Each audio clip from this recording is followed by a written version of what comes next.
I want one too.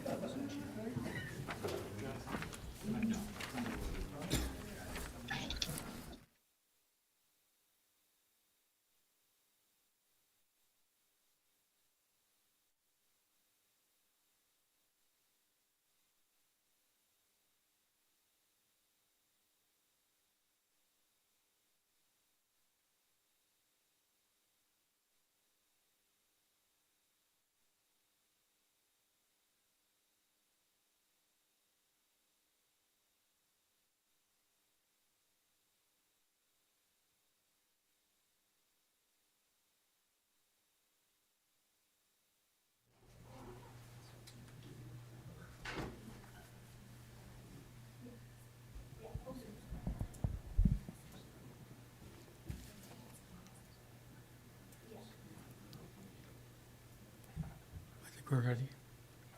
Good evening, everyone.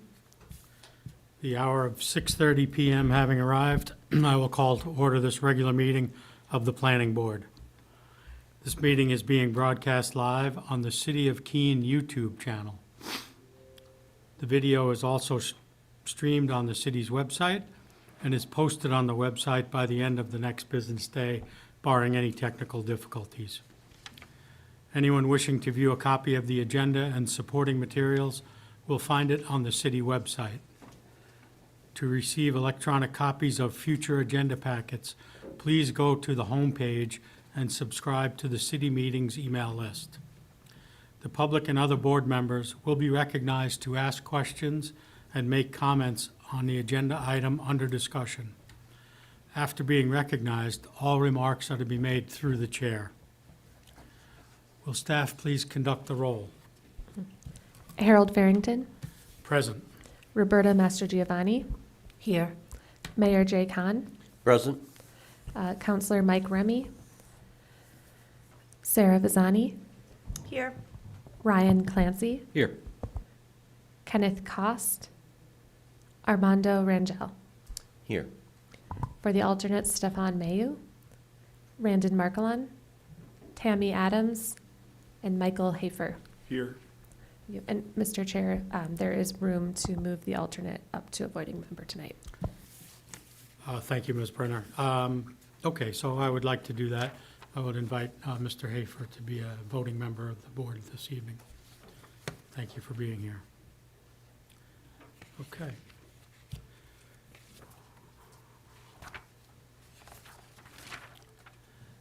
Next, we will review the minutes of the previous meeting, of the January 27, 2024 meeting.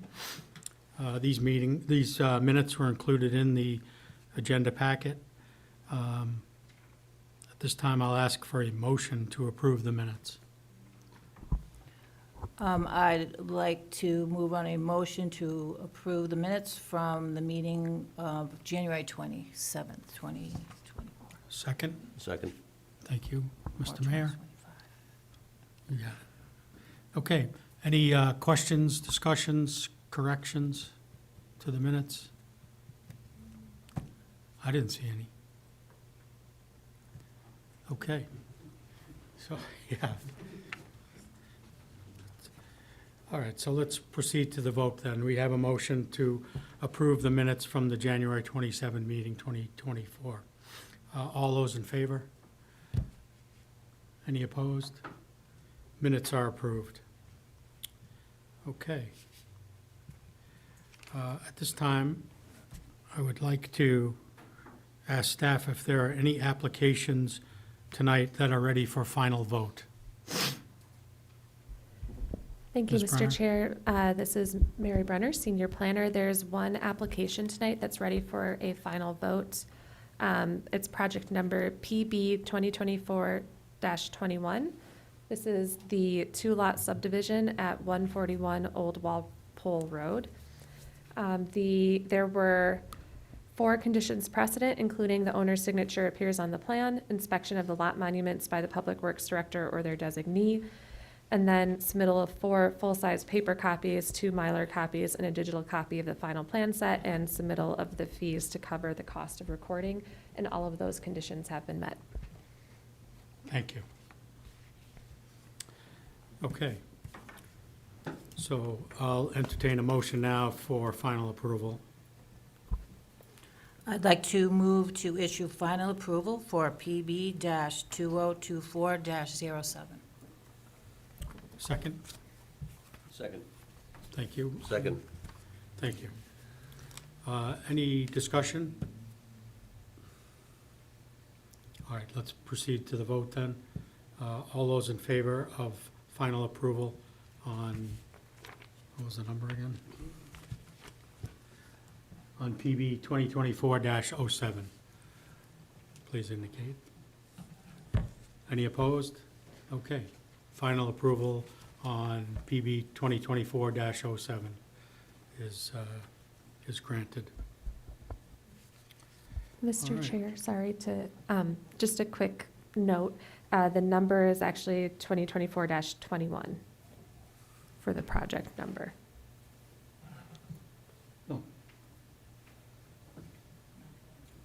Must be a typo here. Yes, apologies Is for there that. a typo Yeah. on the agenda? Not on the agenda. On the motion sheet. I'm sorry, on the sample language for motions?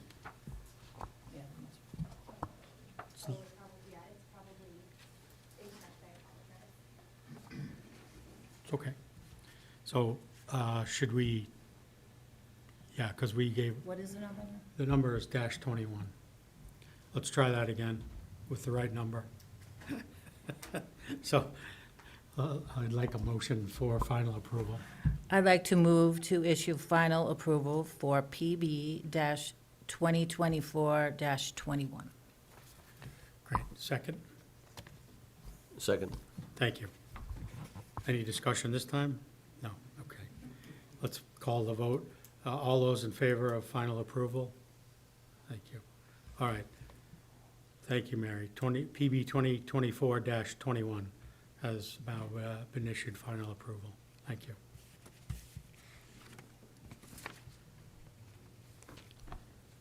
Okay, the next item on the agenda is a request for advice and comment, which is an opportunity for the planning board to provide guidance to an applicant in a non-binding session.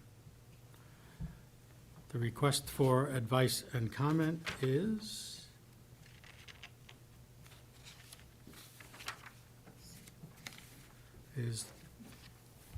Cedar Crest, Monadnock View Cemetery Solar Array, 91 Maple Ave and 521 Park Ave.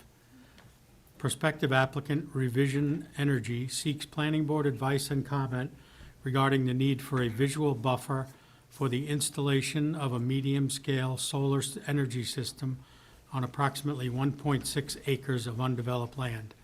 The parcel is in the Conservation District. So at this time, oh, good, okay. At this time, I would ask the applicant to please present on their prospective proposal. Good evening, Mr. Chair. Thank you. My name is Megan Yulin. I am a solar project developer with Revision Energy. We're a local employee-owned solar company, and I'm here tonight with, Jimmy Nizzi, I'm the Director of Finance at Cedar Crest. Okay, great. and so we submitted some application materials, and I don't have a large format copy.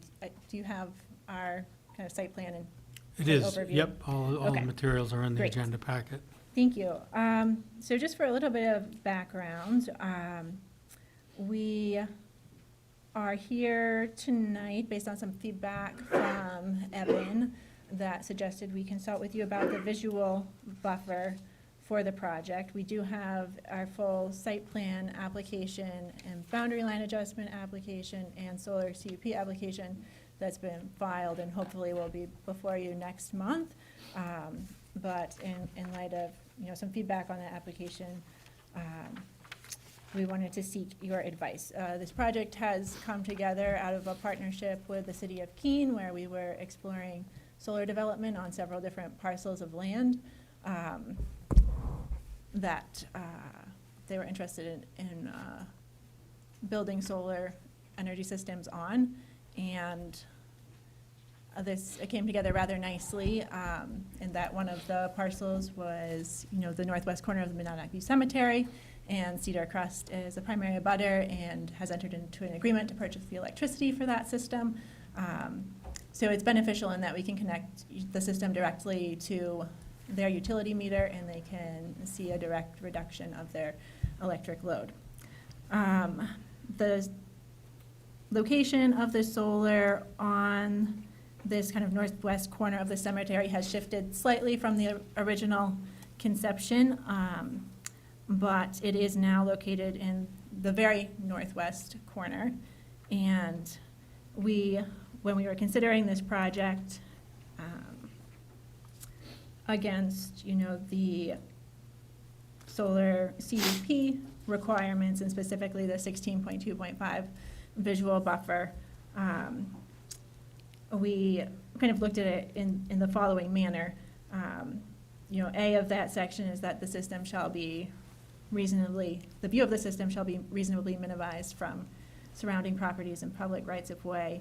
And we do think that's accomplished here, given its location on the larger, what will be a 44-acre cemetery lot once the boundary line adjustment is accomplished. It has very, very limited visibility from the primary use in the cemetery. The city maintains some landscaping and screening that already buffers this location. And it's not, viewable from any of the public access ways. And the city is the primary abutter to the system. On the northern side of the array, there is the First Baptist Church. There's about 15 to 20 feet of existing wooded vegetation on the northern border that is on Cedar Crest property currently. So we suggest that, there isn't any visibility or any visual impact for the First Baptist Church lands.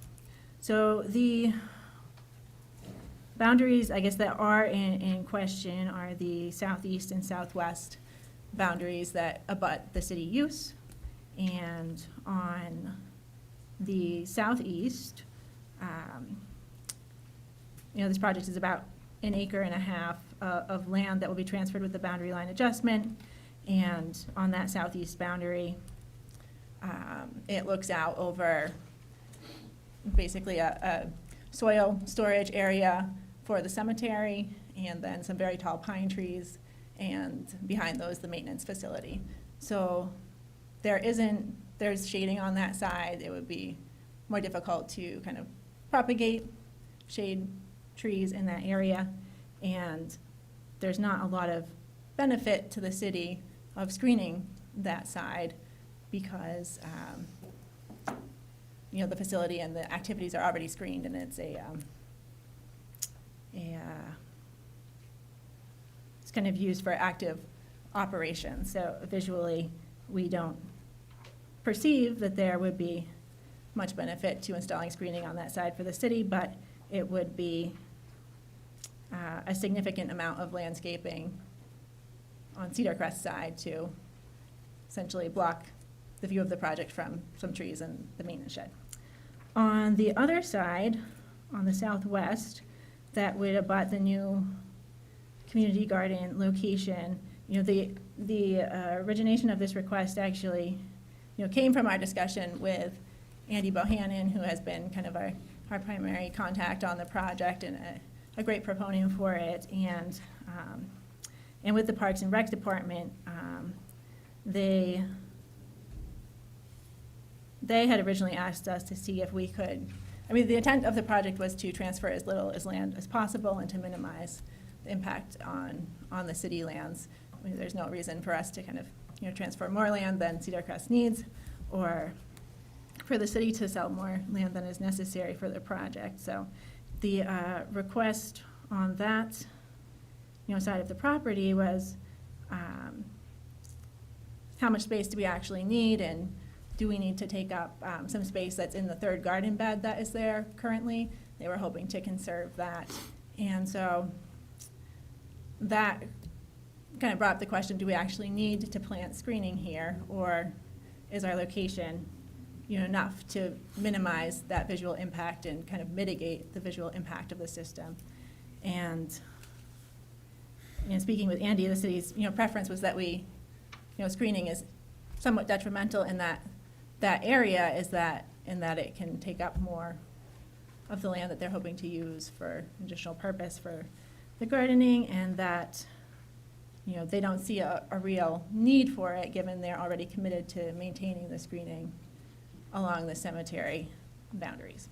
So that is kind of the origination of our request. Andy has submitted a letter of support of our site plan as proposed with our full site plan application. I didn't include it in this evening's packet. But as we kind of rolled through this, we felt that, certainly we met A, where that we have cited this to minimize the view and minimize the visual impact. And we felt that B was largely met as well, and wanted to, I guess, get some feedback and advice on your perception of the site plan, whether or not we need to submit a formal waiver, whether or not this had any zoning implications. Okay, thank you. So at this point, I'm going to open it for questions from the board, and I don't know how staff would like to weigh in, or if you would have questions on your own, or. So just to kind of put some context into all of this. So this section is from our solar energy system conditional use permit, which is not in the planning board's site development standards. It's in the zoning ordinance, but it's an additional layer of requirements.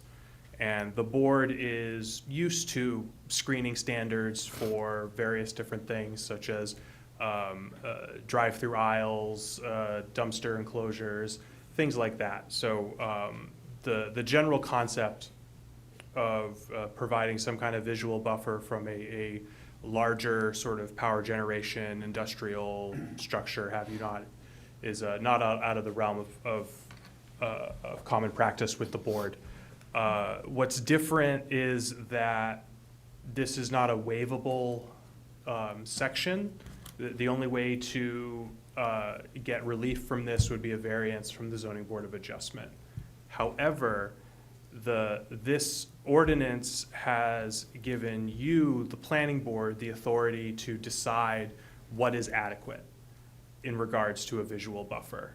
And the applicant this evening is basically looking for some initial feedback on the existing vegetation surrounding the proposed site, as well as the existing uses around the site, and is asking the board for some preliminary feedback on if what is existing is adequate, and asking if they need to provide anything in addition, or if the board feels that might not be necessary based on the existing conditions.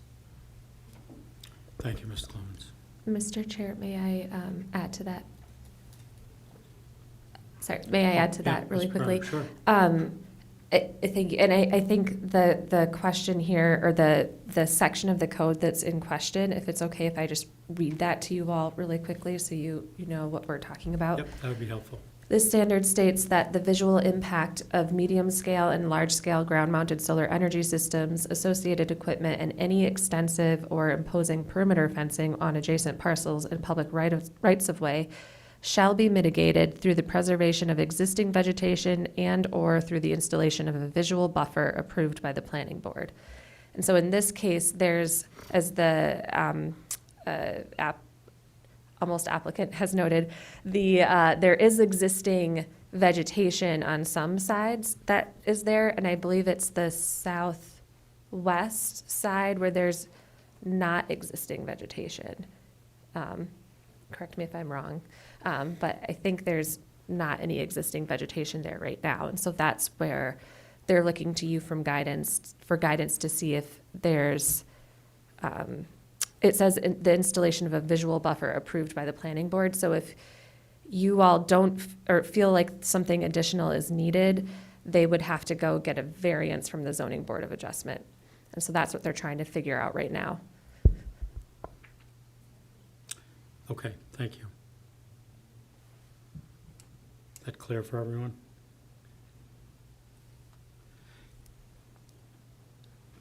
Now, in light of that context, we have questions or advice?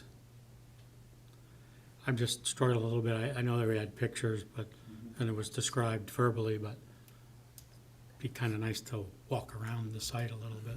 But Ms. Fasani? Thank you, Mr. Chair. So I want to just check in on that letter that you received from Andy Bohannon, right? So that is in support of this, and the areas that are surrounding, especially the one that does not have existing vegetation, that is the area that he's saying would cause more, it would be more of a concern to have to maintain additional vegetation, or would take up more space than he would like, right? Is that what you were saying? Yes. Yeah, that is the primary reason that we designed this the way that we did, and why we didn't propose a vegetative buffer on that side. And our interpretation was that in the grand scheme of the larger parcel, you know, the majority of the visual impact is mitigated by the placement and the existing features around it. And if I could just have a follow-up of that. So if I'm looking at the photo sheets that you submitted in the color one that has the blue solar, I assume. Yes. It does not have a compass on here, so I won't be using any south or anything like that. But if we go where that little white house is that where the shed is? So there's like a couple of, look like larger, maybe trees or bushes. And then can- a white house? If I can hold it up here. Yeah, that's it, You yeah. can see it. So this is north, this is south. This is the existing maintenance building facility. And then this is the Cedar Crest facility. So it's along this boundary that we have not proposed adding additional vegetation. Okay, but there is existing vegetation further out. Excuse me, sorry, my microphone wasn't on. So there's existing vegetation further out than that, as we can see, that's along. The existing vegetation that screens the larger cemetery property is kind of this bunch of trees here, and then plantings along the Okay. north edge of the cemetery. Okay, that is very helpful, thank you. Thank you.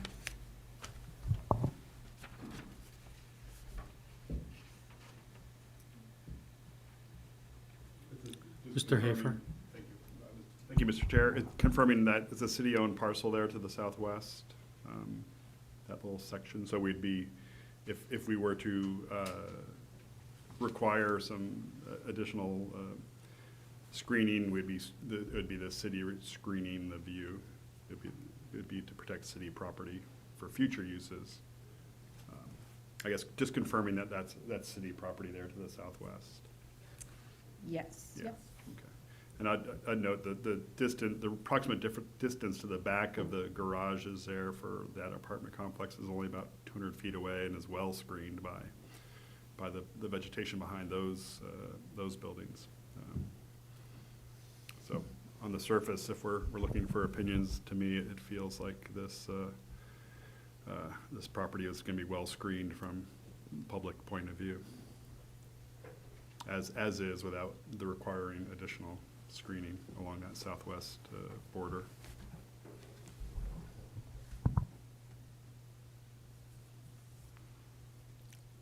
Mayor Khan? Thanks, Mr. Chairman. Is there some fencing around this array? There is, yes. There's a 6-foot agricultural fence. I neglected to include a sample of it in this submission, but it is in our larger site plan application submission. It does not have a large visual impact. It's a wire mesh fence, so it has like 4x4 wire strand squares essentially. Okay. But from a reasonable distance, you don't see it very much in the context of the array. Yeah. And the community gardens are where? They are currently partially where the array is located, and they will be relocated. Where the what? They are partially where the array is located, and they will be relocated to the southwest of the array, so in the remaining field space. So between the array and the road, there's fencing, there'll be the community garden, and then there's the tree line along the roadway. Sure. So there's fencing about 15 feet out from the array. This is kind of the roadway. The community gardens are going to be relocated in this larger field. Mhm. So you've taken steps to separate the community garden from the array. That's work that will ultimately be, completed once we have approvals over the course of the spring and summer. Yeah, But and we are- screening between those two is not worth the effort. Right. Yeah, makes sense to me.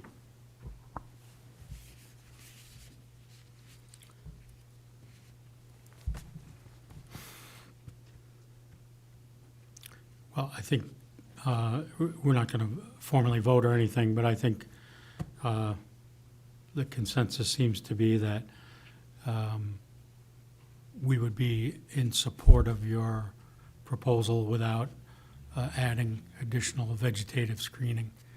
And that, Mr. Bohannon's letter is a help in that regard for our decision-making.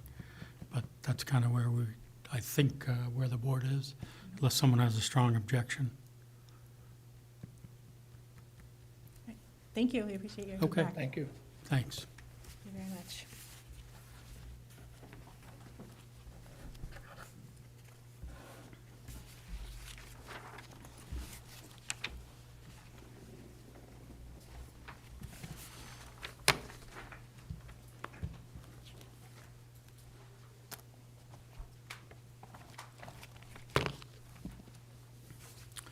All right, so we have a busy agenda tonight. We have 4 formal public hearings. So we'll kind of dive right into it. The first of these is SPR-593, Modification 2. It's a major site plan for Bank of America 20 Central Square. Applicant, Bank of America, on behalf of owner 20 Central Keene LLC, proposes to modify the exterior lighting at the property located at 20 Central Square, TMP number 568-063-000. Waivers are requested from section 21.7.3.c, section 21.7.3.f.1.a, section 21.7.3.f.1.c, and section 21.7.4.a.2 of the Land Development Code regarding light trespass levels and lighting hours of operation. The site is 0.68 acres in size and is located in the downtown core district. Okay. So first up is, I will ask if staff has a recommendation for completeness of the application. Thank you, Mr. Chair. This is Megan Fortson, planner. The applicant has requested exemptions from submitting a grading plan, landscaping plan, elevations, and all technical reports.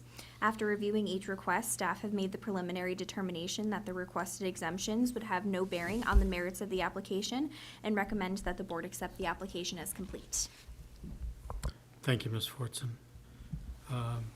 So at this time, I'll ask for a motion for completeness of the application. I'd like to present a motion to accept the application as complete. Just throw out the number, if you wouldn't mind. That would be for SPR-593, modification 2 for the major site plan at Bank of America. Thank you. Second? Mr. Second. Hafer, thank you. Any discussion of completeness? We'll call the vote then. All those in favor of accepting the motion the proposal as complete? Any opposed? Motion is accepted as complete. Okay, so at this time, I'll invite the applicant to present. Excellent. Good evening. For the record, Matt Bombacy with Bowler Engineering on behalf of the applicant. As you noted, the site is 20 Central Square, which is very, very, very close to here. Probably see it right out the window. Just as a little background information, we've gotten involved with a few of the Bank of America lighting projects, specifically in the ones that are more in a downtown area or that type of setting, just because there's obviously more sensitivity to lighting in those locations. Their general program is they're replacing existing lighting, which is often not LED or energy efficient, with LED energy efficient lighting. And also they do have security standards, which can't always be met because they're because the more light, but typically they involve lighting around 50 feet of an ATM, and those are based on the Engineering Illumination Society guidelines. They publish guidelines for ATM locations and recommend certain lighting thresholds within 50 feet of an ATM. I can just run through the modifications I'm going to make on site fairly briefly. I'm sure you're familiar with the site. There's two pole lights on the site, one here and one here. They're about 30 feet tall. They have floodlight fixtures on them that kind of face out horizontally, so certainly not dark sky compliant. They're proposing to replace each one of those with a new pole 20 feet high, so shorter and compliant with zoning, and also dark sky compliant with a backlight shield. And forward throw, we did note there was a building right behind there, probably likely residences behind that, so we want to make sure we have it shielded, lowered, and forward thrown. To provide additional, more uniform lighting, they're proposing 2 additional wall pack lights at the ATM location, so one on this side of the building and one on the opposite side of the ATM, just to light that area around the ATM and more uniformly light the parking area. A final wall pack light is being proposed here at the entrance to the interior ATM. Again, their lighting security is within 50 feet of an ATM, so to provide additional lighting there is one of their concerns. And then lastly, the canopy lighting itself, they have the strip lighting underneath the canopy, so they're going to propose to replace all that with new LED lighting. And I think they're adding one new light fixture right above the ATM just for people who are doing processing and transactions. Again, all downcast under the canopy. All lights are dark sky compliant, compliant with the height and shielding and color temperature. We did also give them, in addition to the zoning requirements, some advice relative to just general nuisance and glare, bug ratings, things like that relative to the height. So they all have uplight ratings of 0 and no glare rating higher than 2, and they're all more than 2 heights away from the property line. Just we found that's kind of the threshold where folks might find the light a little objectionable. We did request the 4 waivers you noted. In my opinion, they're largely based on kind of the unique condition of the site where there's actually property lines all around the site. All around the site to the edges of the parking area, so the property line actually runs along this building here that abuts the property, this building here, and even right along the line of that building along there. So we have, one of the waivers was from 2173C, which is 0.1 foot candles from the property line. Again, we tried to respect that to the extent we could, but in certain locations, for instance, along here where there's actually parking, which I believe is associated with the bank, we would exceed that because it's part of the overall parking area. The second is hours of operation. I believe security lighting is allowed a 1 foot candle maximum for security lighting, and we're at 1.62. Again, this is for the security concerns of the bank. I think their preference is 2 within 50 feet of an ATM, but we found this to be a good middle ground where we weren't objectionably putting light off the site, but also providing some security lighting for the bank. The third waiver is a 24-hour business light level should be reduced by 50% between the hours of 10 a.m. and 6 p.m. Again, where there's the ATM and people were processing money transactions, security is one of their top concerns, so they didn't want to reduce the lighting at night. And last, the uniformity ratio, 2174A2 is a 5-to-1 uniformity ratio.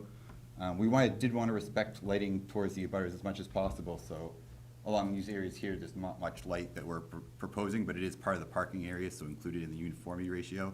So when you calculate the minimum down here relative to the whole area, it exceeds it. If you do take just the area around 50 feet of the ATM, the uniformity ratio is around 3 to 1. So within code, it's just when you consider that low minimum, it throws the ratio off.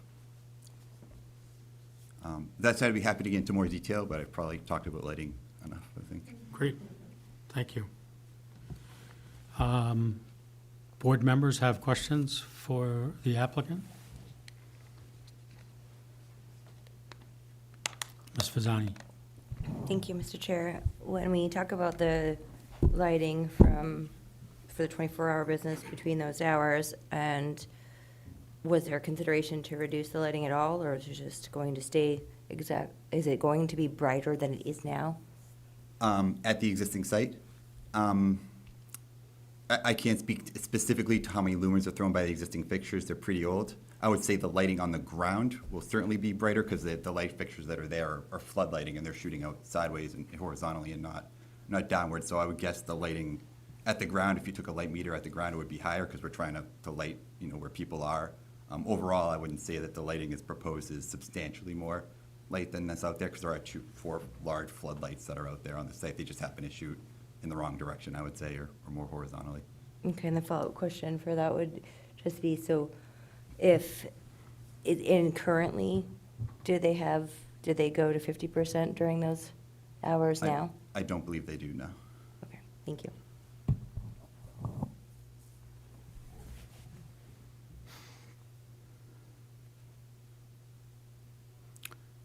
I guess that's all the questions we have for right now. Thank you. So I'm going to ask staff to grab that chair. Oh, sure. Thank you.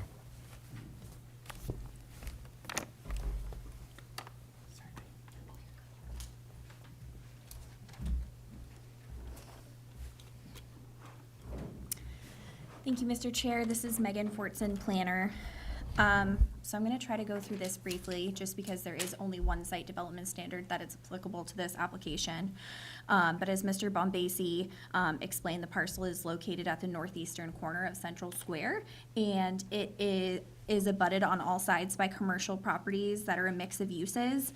So you have City Hall to the southwest, we have Keene Affordable Housing to the north, along with B-Bakes, which is a mixed-use building with commercial on the first floor and apartments on the upper floors.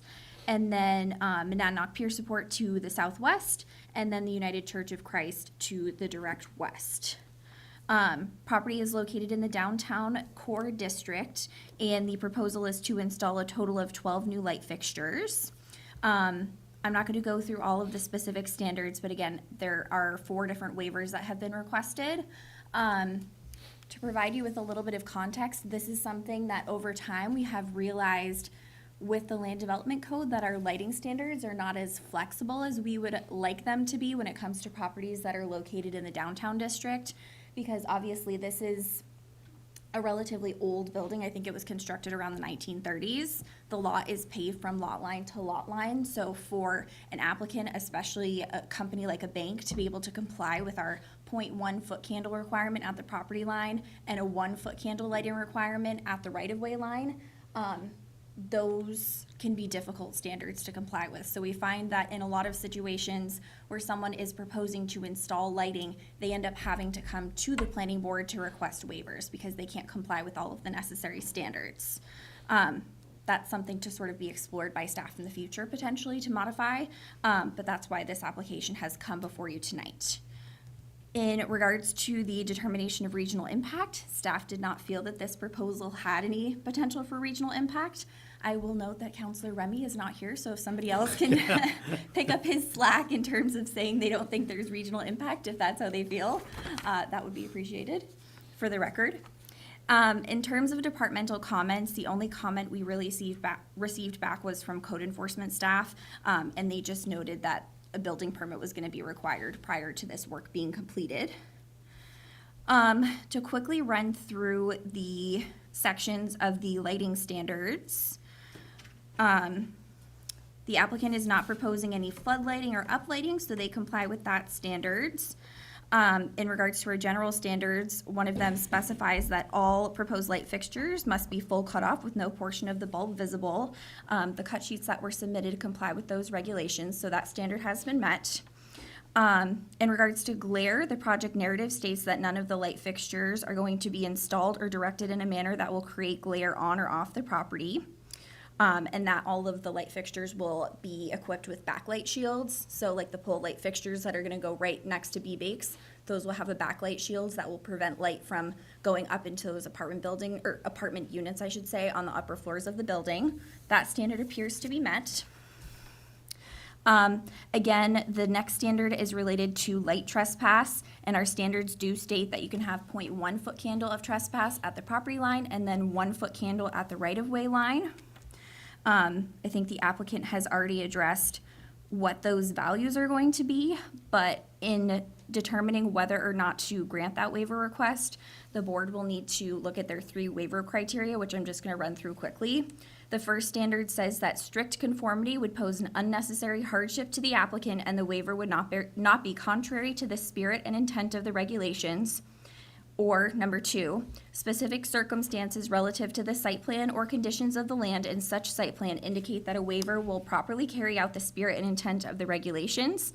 And then number 3, in granting a waiver, the planning board may require any mitigation that is reasonable and necessary to ensure that the spirit intent of the standard being waived will be preserved and to ensure that no increase in adverse impacts associated with granting this waiver will occur.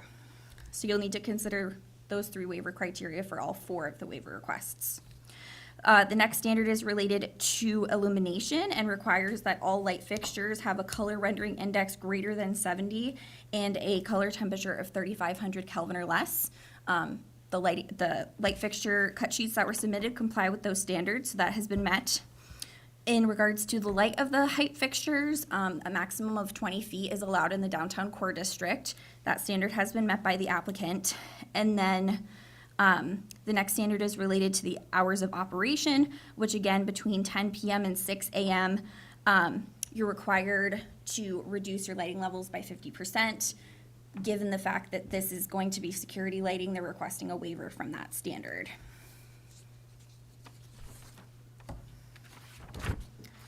And then to go through the last few standards quickly, wiring, the applicant has confirmed that all wiring is going to be installed either underground or inside the building, so that standard has been met. And then the applicant is requesting a waiver from the requirement stating that parking lots have to have an average illumination level of 3.5 foot candles or less.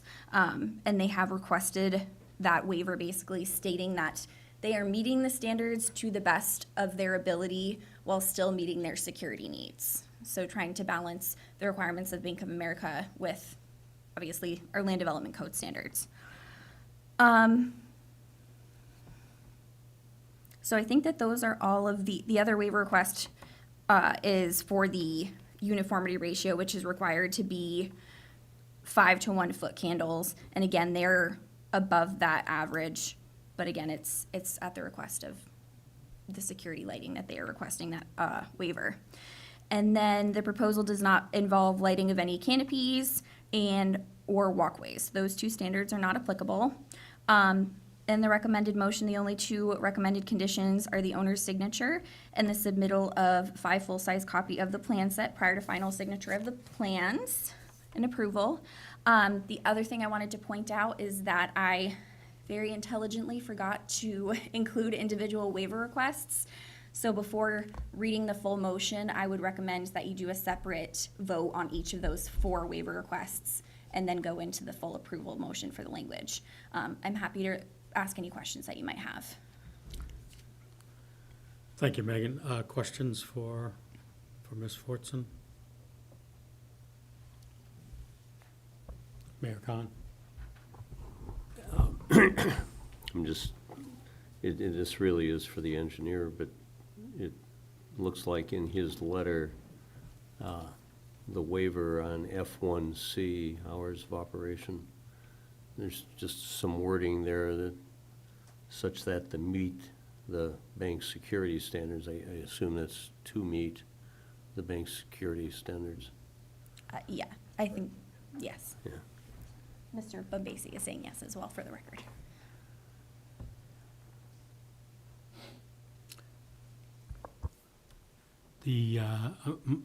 My question is, the light trespass out onto the sidewalk on Washington Street, or, I believe we're below the, .1? yeah, I believe we're below the 1.0 foot candles out onto that street at the property line. So there's some minimal light trespass, but meeting the zoning standard. okay, And we thanks. did notice that City Hall was at that location, which was obviously important. I think at the property line, it's .1, right?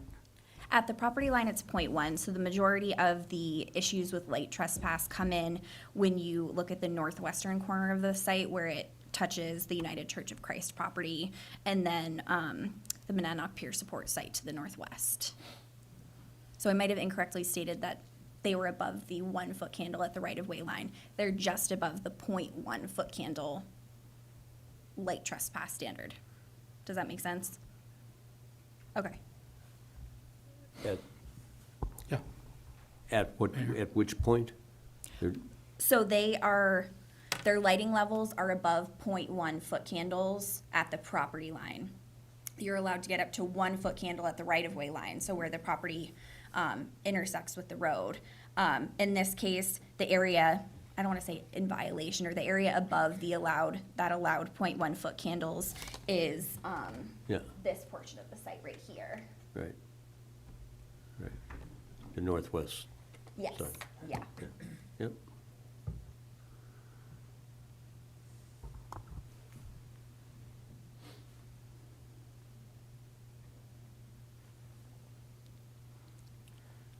And you may not know this, but are there a lot of lights on Main Street, on the downtown core, that are 24/7? I don't know the answer to that question, Mr. Chair. I'm not sure. Mr. Chair, this is Mary Brenner, Senior Planner. I think, are you talking about roadway lighting or other private properties with Other lighting? properties, yeah. Okay. I don't know the answer to that either. I can tell you that the roadway lights are on overnight. Yeah, yeah. Yeah, I would just think Main Street's pretty well lit up even overnight. Okay. Other questions for staff? Thank you, Ms. Fortson. Thank you, Mr. Chair. Okay.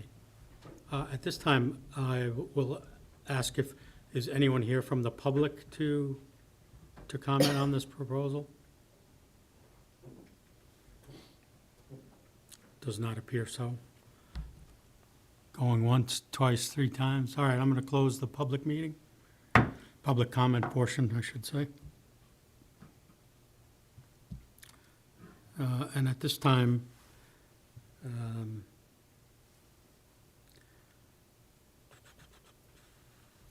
normally we would just go right to the motion. So why don't we just deal with the waivers? Do you have a handle on them? So do you just want to motion each one individually? Yes. Okay. All right, so I would like to move for the motion for the waiver request from section 21-7-3-C. I would like to approve that motion first. That's the light trespass? The breakdown there, I'm not I'm sure. just going by,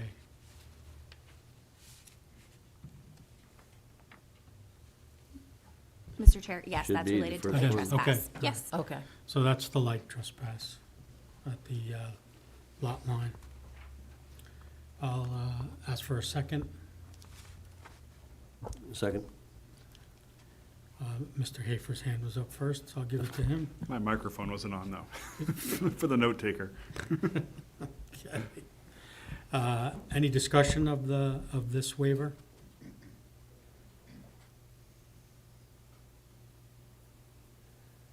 Mr. Clancy?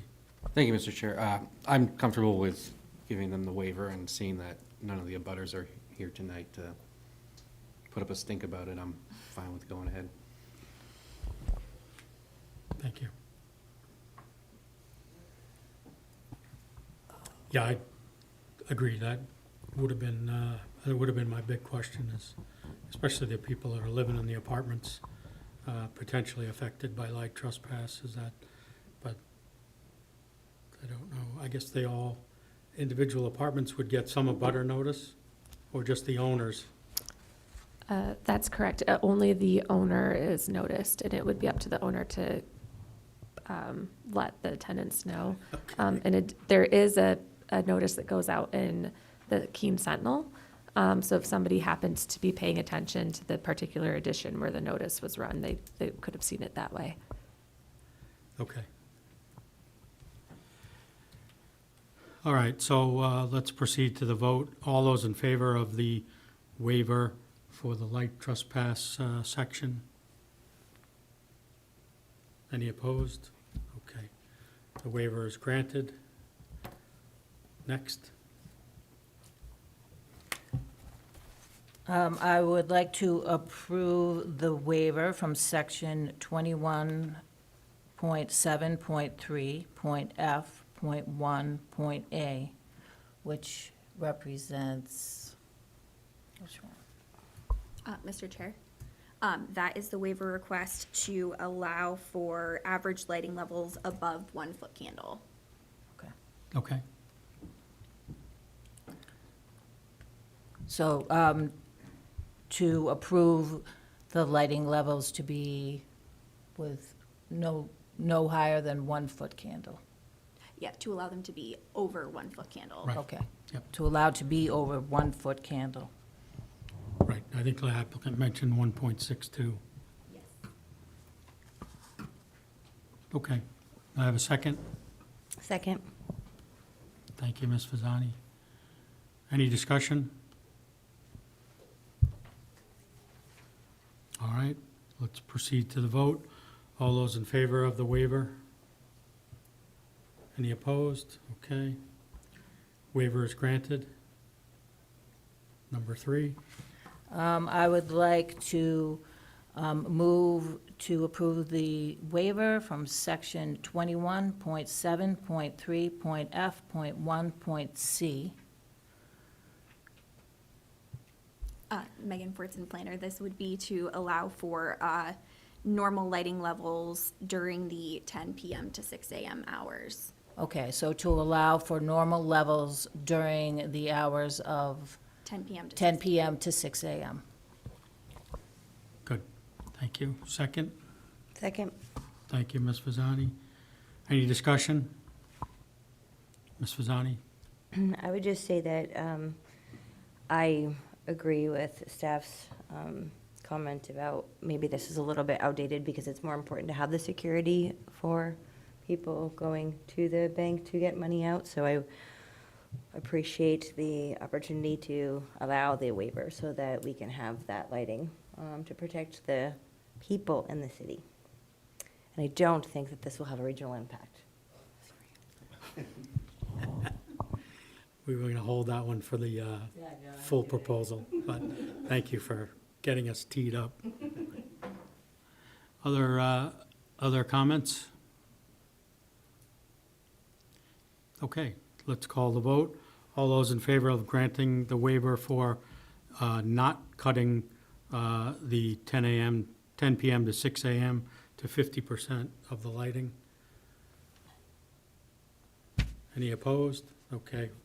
Waiver 3 is granted. Now the final one. I'd like to move to approve the waiver from section 21.7.4.A.2 of the LDC regarding light trespass levels and lighting hours of operation. And this one specifically is It's the for uniformity ratio. the uniformity ratio. And applicant had a very good explanation because they have very low levels in the, out at the property lines. Okay. Second? Second. Mr. Rangel gets a second. Any discussion? All right. Yes. So this is specific to which property line? No, it's not. He just said that it's the ratio of the highest spot to the lowest spot of lighting across the entire property. And he mentioned that there's a more intense lighting around the ATM, for example, and the doorway, as opposed to kind of the far corners. Yeah, Ms. Bronner? Thank you, Mr. Chair. The way the uniformity ratio is calculated, you take the average illumination and you divide it by the minimum. In this case, because the applicant was trying to get the light levels as low as possible at the property line, that made the minimum smaller, which made the uniformity ratio higher because that's the number that you divide by. So in this instance, if you were, it sounds like from the applicant's testimony, if you were to look at the main parking area around the ATMs, the uniformity ratio is actually 3-to-1, which exceeds our standards. It's just when you include the full parking area going up to the lot line that the uniformity ratio does not meet our standard because they're trying to meet a different one of our standards, which is to not have light levels cross the property line. I don't know if that helps, but. Thank you. Good question. Yep. Okay, I think we're ready to call the vote on this one as well. So all those in favor of the waiver for the parking lot uniformity ratio? Any opposed? Okay, so all 4 waivers are granted. Now we can proceed to a motion for the overall application.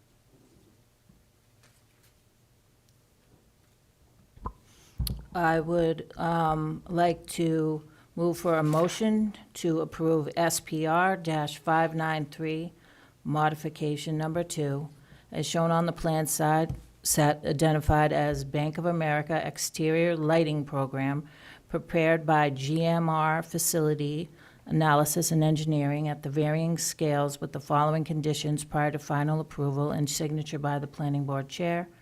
Owner's signature appears on the plan. And 2, submittal of 5 full-sized paper copies of the final plan set. Second. Second. Thank you, Ms. Fasani. Any comments or discussion? Yep, please do. Well, does not appear to have regional impact. But also, I really appreciate the applicant's explanation in the letter of taking each section of it and talking us through whether it meets the spirit and the regulations. I thought that was really helpful to be able to go back and look at it. So nice detailed job on that. And I would be very comfortable moving forward.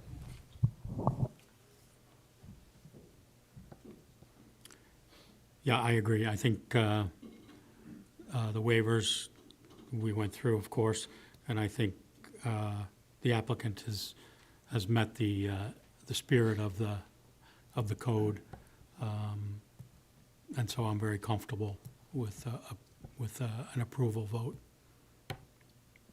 So why don't we see if we have that as an outcome? So, so all those in favor of approving the application? Any opposed? Application is approved. Thank you very much. Awesome, thank you very much, have a good night.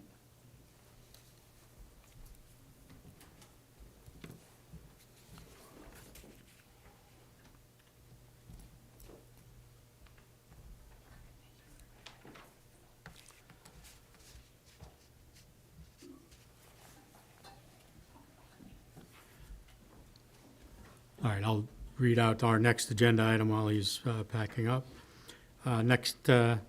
Next item on the agenda is a public hearing for PB-2025-01. It's a 2-lot subdivision, Keene State College, 238 and 260 Main Street. Applicant Huntley Survey and Design PLLC, on behalf of owner of the University System of New Hampshire, proposes a two-lot subdivision of the approximately 0.96 acre parcel at 238 and 260 Main Street, tax map plat number 590-101-000, into two lots, approximately 0.48 acre and approximately 0.46 acre in size. The property is located in the Downtown Transition District. So I ask staff if they have recommendation for completeness. Thank you, Mr. Chairman. Evan Clements, planner. The applicant has requested an exemption from submitting a traffic analysis, drainage report, soil analysis, and other technical reports and analyses.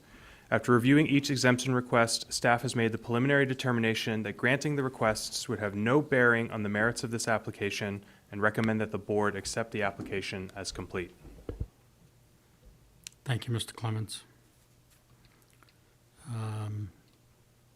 I'll entertain a motion for completeness at this time.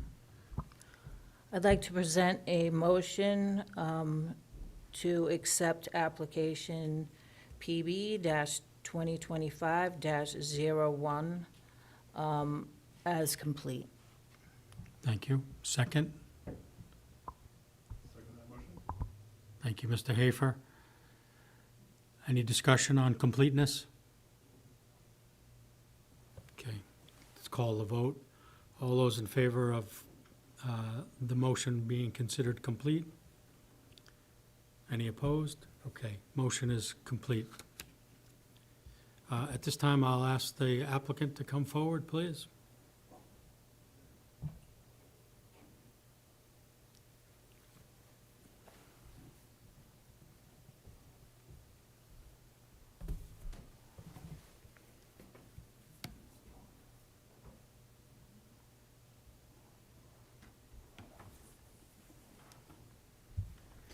Good evening, everybody.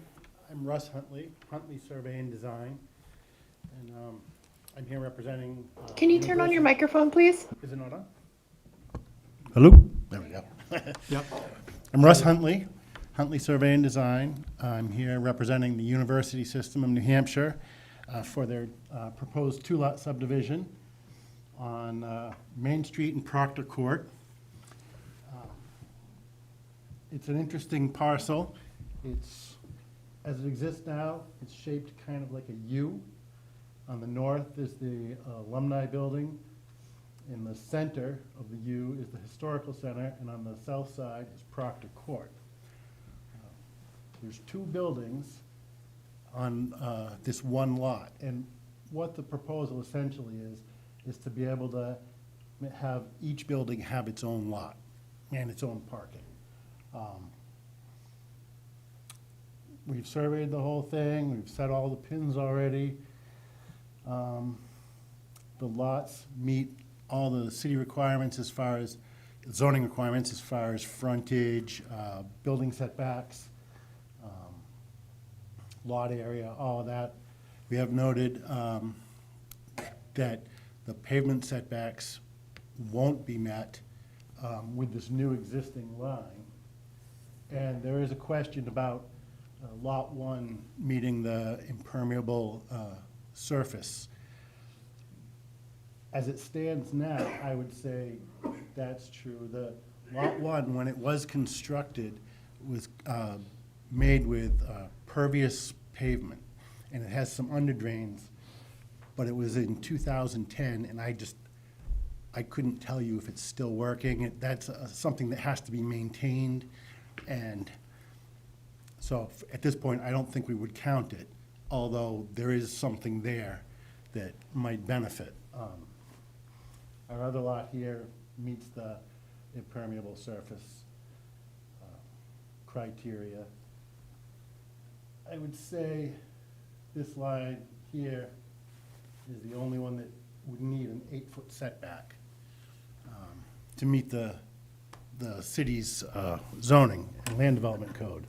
However, the RSA's say that the state, a state entity, a government entity doesn't have to follow these rules, and although we try to as best we can, I think in this case, it's not really going to be able to be met. However, staff has provided us with some guidance on this and a note that we've put on the plan to address this situation so that if the lot ever becomes sold to a private entity, then that entity would have to do something to address the situation, whether they remove some parking spaces and put in some green space or go for a variance or whatever it seems necessary.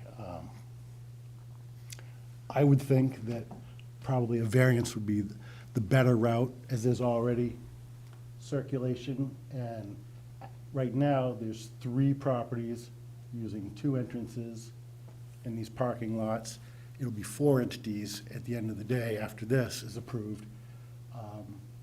And property lines go right through the middle of parking lots anyways. So it would seem a shame to then block them off when there's already a traffic flow.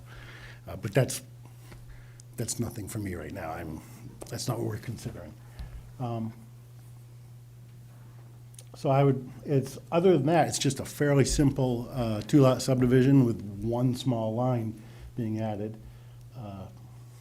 And I would, I guess, entertain any questions and comments. Yeah, questions for Mr. Huntley?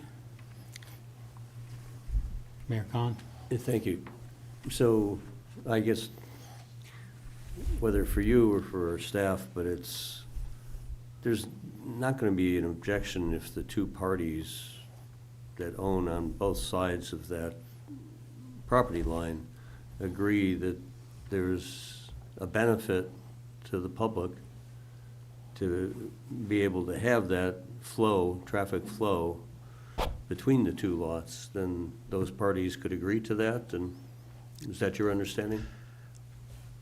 I think they could agree to that. I think it still doesn't meet the city code if. Meaning that the variance is what we're talking about tonight? Yes. Well, we're not talking about it tonight. No, but if this was sold to a private entity Right. and Keene State didn't own the Correct. property anymore. Right now, it doesn't, it's a moot point. Correct. Other questions? All right, thank you, Mr. Huntley. Thank you.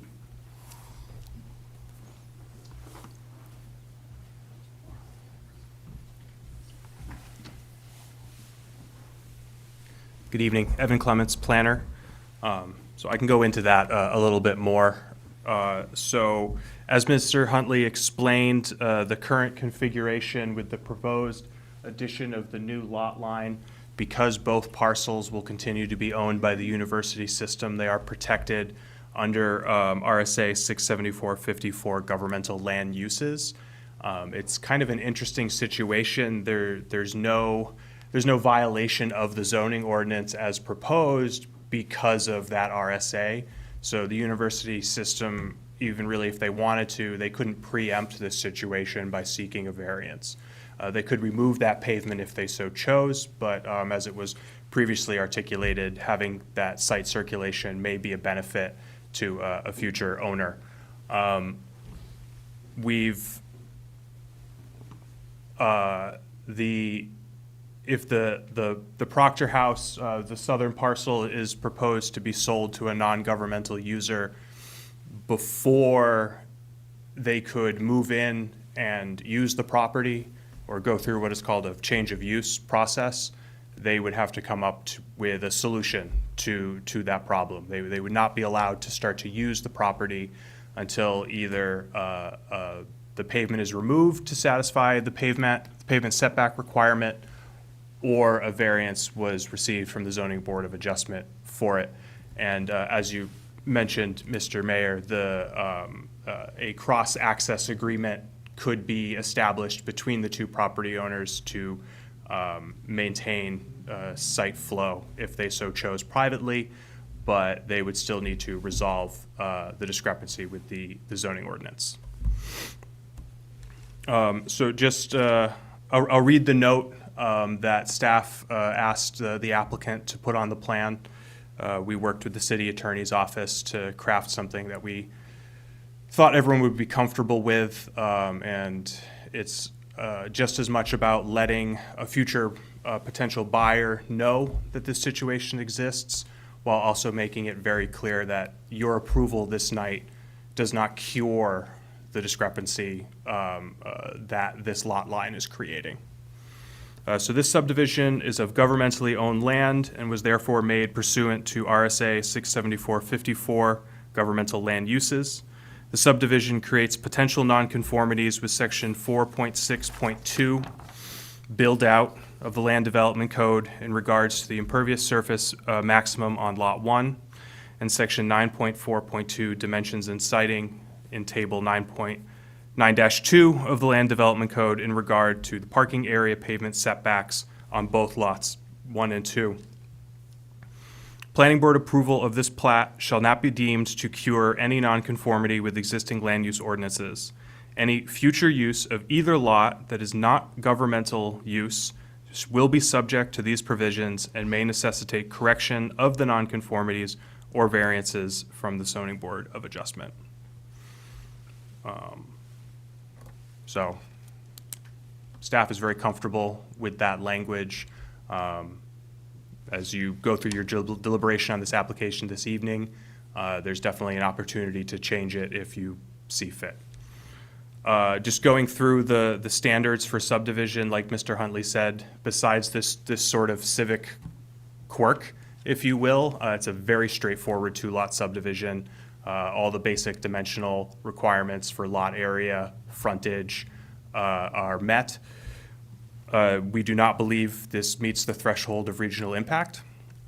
The character for the land of subdivision standard does not apply because these are an existing built-up area with no future development proposed at this time. So the land was suitable for development and it has been developed. Neither is this proposal scattered or premature because it's already all developed. There are no notable existing features to preserve because it's already been all developed. The applicant has proposed monumentation that meets the city standards. He did note that it's already been set. That'll be verified by Public Works staff as part of a condition of final approval. The parcels are not in any special flood hazard area, so that's not applicable. Fire protection and water supply, that standard has been met. It's in the downtown urban compact. There are fire hydrants nearby. The fire department station is a minute and a half up the street. And in regards to utilities, everything's already hooked up to city water and sewer, so no proposed development, and that standard has been met. Really quickly, the proposed conditions of approval are the usual. Owner's signature appears on the plan. Inspection of those lot monuments, like I just said. Submittal of 4 full-size copies, 2 Mylars, and a digital of the final plan set. And then submittal for a check in the amount of $51 for cover recording fees. That's all I have, Mr. Chairman. I'd be happy to entertain any questions the board may have at this time. Thank you, Mr. Clements. Questions for staff? Mr. Clancy? Thank you, Mr. Chair. I'm just looking at the site. I'm guessing it already doesn't meet permeable surface as its current state or the ratio or? The applicant submitted a calculation, and lot 2 actually does meet. Originally, no, it does not meet. And then with the subdivision, lot 2 meets the requirement, and then lot 1 doesn't, but it appears there may be a permeable paver system that may be resurrected.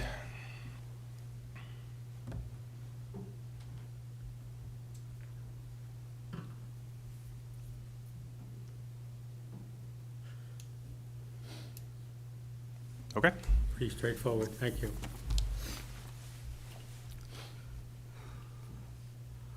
Is anyone here from the public to comment on this? Please come forward and state your name. So my name is Rick Swanson, and I work at the Historical Society of Cheshire County. And so my question would be, if the property is sold, would it impact the parking places for the Historical Society?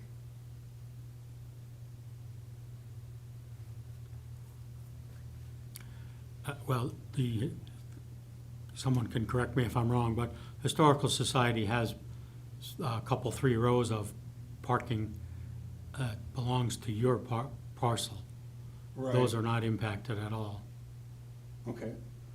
Now, there are rows of parking behind you that technically belong to Keene State College. Right. So depending on what future use would be for that parcel, potentially could affect if you guys are parking there. So how could it affect the parking of the Historical Society, future use? If you are parking in those back rows, which technically are not yours. No, we don't park in You those. don't, okay, then it won't affect you at all, I think. So it would affect the purchaser in that they would have to either get a variance or change the configuration of the parking. Right, that was a discussion we just had, yep. Yeah, is that something the planning board could do in advance of the subdivision? Well, I think Mr. Clements said that you can't kind of get an hypothetical variance. Well, it's still owned by, in government usage, yeah. Mr. Chairman, I think Sure, yeah. so correct me if I'm wrong, I'm gonna come over here.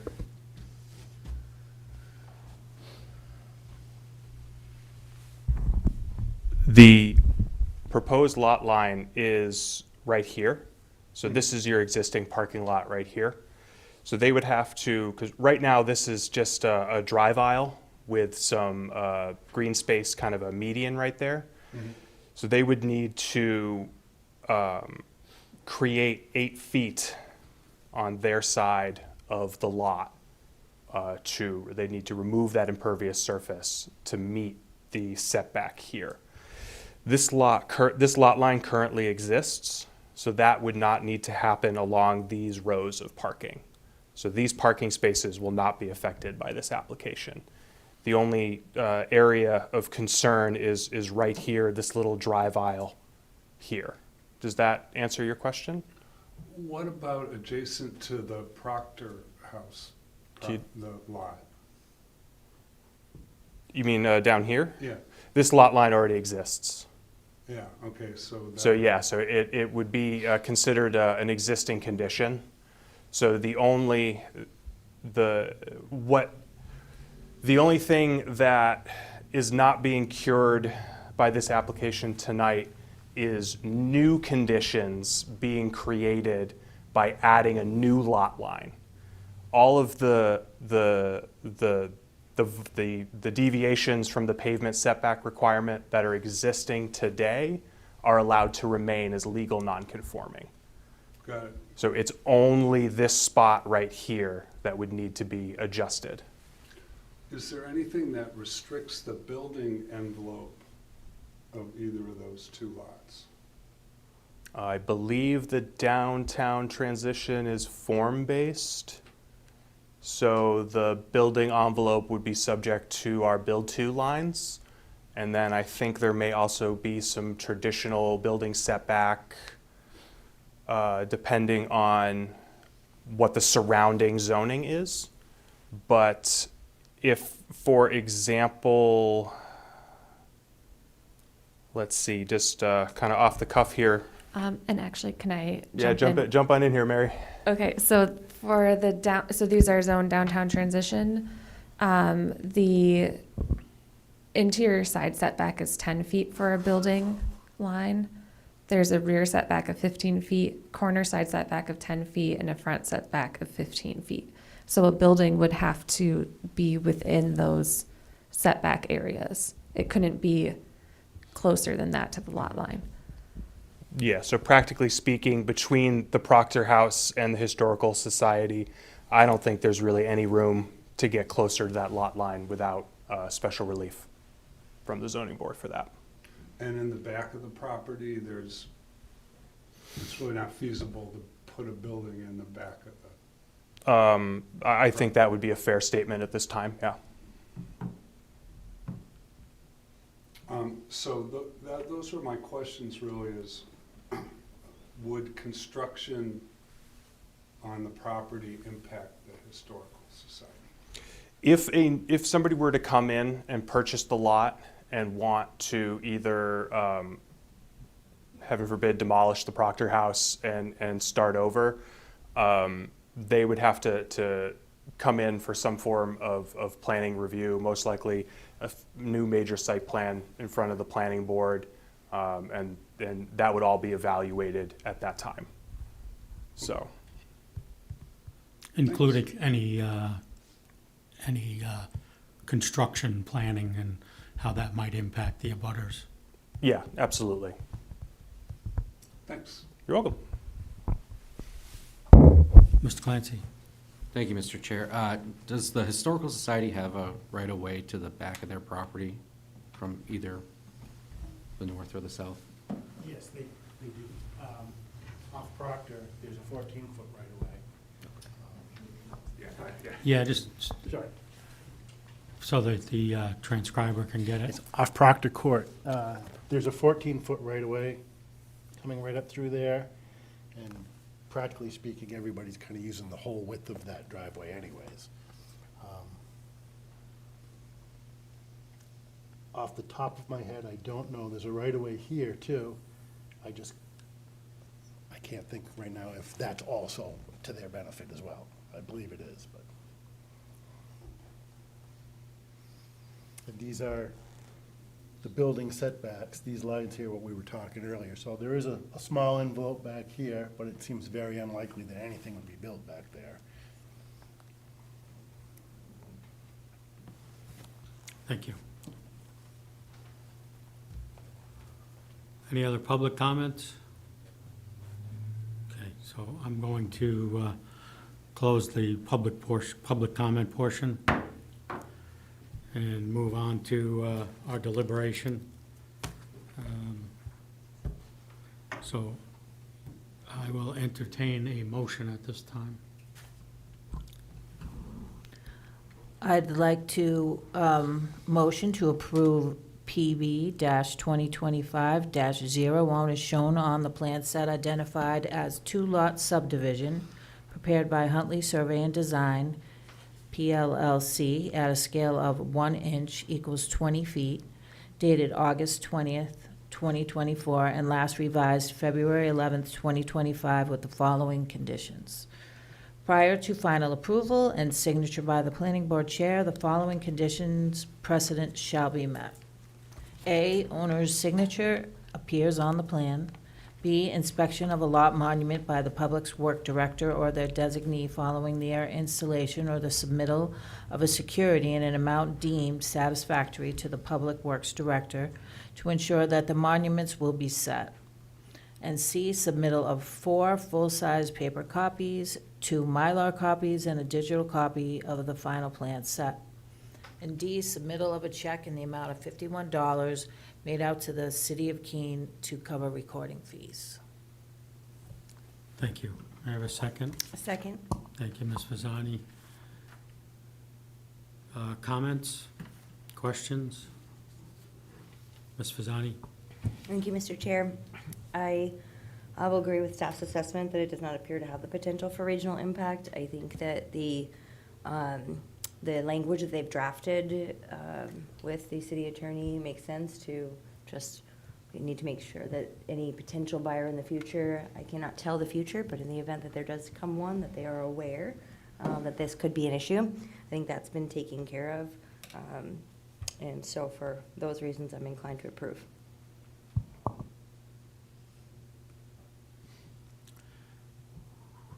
I would just like to say, and I know Mr. Huntley don't represent Keene State, but I appreciate the spirit of collaboration that Keene State is showing with the city on this project. It's very much appreciated.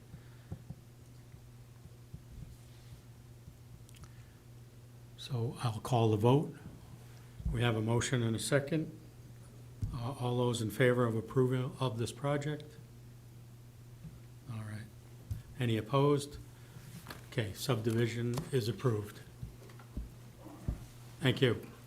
Thank you. Okay, moving right along. We're halfway there. Our next item on the agenda is a public hearing for PB-2025-02, Cottage Court Conditional Use Permit for 36 Elliott Street. Applicant Sampson Architects, on behalf of owner, the Scott Richards Revocable Trust of 2023, proposes the conversion of an existing single-family home into a duplex on the property at 36 Elliott Street. TMP number 214-021-000. The parcel is approximately 0.10 acre in size and is located in the Residential Preservation District. So at this time, I would ask if staff has a recommendation for completeness. Thank you, Mr. Chair. This is Megan Fortson, planner. The applicant has requested exemptions from submitting a grading plan, landscaping plan, lighting plan, elevations, and all technical reports. After reviewing each request, staff have made the preliminary determination that granting the requested exemptions would have no bearing on the merits of the application and recommends that the board accept the application as complete. Thank you. You're up. I'd like to present a motion to accept PB-2025-02 as complete. Thank you. Second? Second. Mr. Mayor, thank you. Any discussion of completeness of the application? Okay. Proceed to the vote. All those in favor of the motion to consider the application? Okay. All those in favor of the motion to consider the motion for completeness? Okay. Any opposed? All right. Motion is complete. At this time, I would ask the applicant to present on the proposal.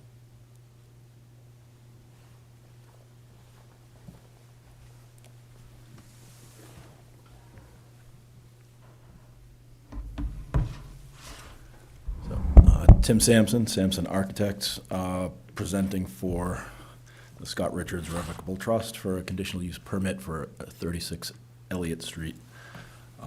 So I think this is a fairly simple, straightforward project. It goes back to 2008 when it was first permitted as a studio. Construction completed in 2009.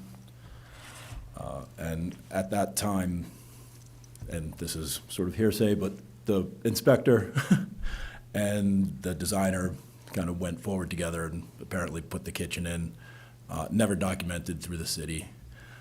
There was paperwork signed that apparently it would not be used as a dwelling unit, and to my knowledge, it hasn't.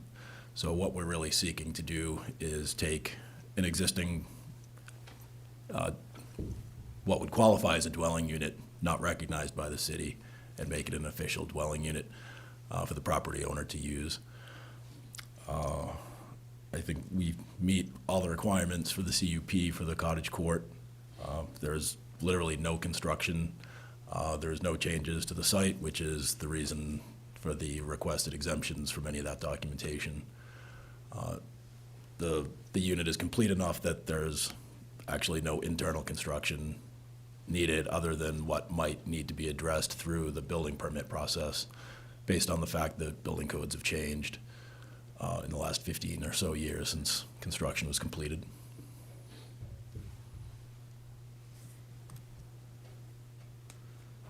Okay, thank you. Do we have, board members have questions for the applicant?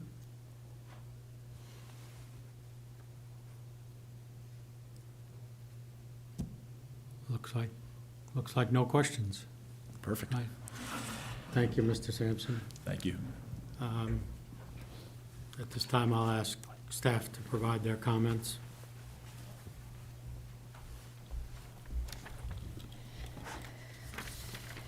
Thank you, Mr. Chair. This is Megan Fortson, planner again. So as you stated, the subject parcel is very small. It's about 4,300 square feet, which is about 0.1 acres in size. The site itself is located really smack dab between where Wheelock School is on Adams Street and then Main Street. And this property itself is located in our residential preservation district. And unlike the other cottage court conditional use permit applications that have come before you for the conversion of existing buildings into a higher number of units, this lot in residential preservation, there's no density requirement, so you don't have to have a certain square footage of an acreage size. You don't have to have a certain size lot, and there's no additional square footage or acreage requirement for any additional units. In the residential preservation district, the only way to have more units, more than one unit on a lot, is through the cottage court process. And so that's why this application today is coming before you. I will just quickly run through the staff comments that we received on the application, as well as how the application complies with the cottage court standards. And site plan review is not required. I just want to note that because this is less than 5 units. Staff do not feel that there is the potential for regional impact. I want to note that. And then in regards to departmental comments on the application, we did receive comments from both code enforcement and from fire department staff just stating that this project is going to need to go through a formal building permit process to make sure that all work that was done related to electrical and building and life safety, including egress and smoke detectors, carbon monoxide alarms, that all of that has been done up to code. If there's anything that needs to be addressed internally with any of those items, that would be addressed as part of the building permit review process. And then planning staff will be included in that process as well, just because this is subject to a CUP. In regards to the specific review of the standards for cottage court applications, in terms of development types allowed, the proposal is for the creation of a second unit in a building currently used as a single home or single family home on a single lot. So this standard appears to be met. There are certain dimensional standards that are required as part of the CUP application. In this specific case, the property does not comply with the 20-foot rear setback or the 10-foot side setback that is required in the residential preservation district. However, these are all existing conditions. The applicant is not proposing to alter them in any way, so not really applicable. The standard is really met because they're not proposing any changes. The new unit, which is going to be constructed towards the back of the building, so this is sort of the existing dwelling here, and then this is where the new unit is going to be. These are each 2-floor units, so they occupy both first and second floors. The applicant is proposing 2 parking spaces. The cottage court requirement allows either 1 per unit or 1 per bedroom. So by proposing 2, they are meeting that standard.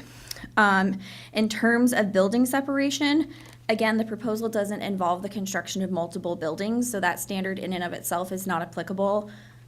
But just to reiterate, it's gonna have to go through the building permit and life safety review process, following the conditional approval by the planning board. For driveways, the existing driveway aisle shown is almost 14.5 feet wide. That standard is not applicable though because they're not proposing any changes to the driveway. There are no internal roads proposed as part of the application, and the standard related to screening is not applicable either, given the fact that if you look through the application submittals, the 1 3/4 story height of this building and design is very similar to the adjacent properties. And then the architectural guidelines are not applicable either, given the fact that there are no changes proposed to the exterior of the building or the site. And then in regards to the recommended motions, the only recommended conditions of approval are the owner's signature appearing on the plan and the submittal of 5 full-sized paper copies. And the only other thing that I wanted to address is the fact that this property is surrounded by single-family homes on almost all sides, with the exception of 2 two-family homes that are located directly across the street to the south and the southeast. So I'm happy to answer any questions that you might have. Questions for Ms. Fortson?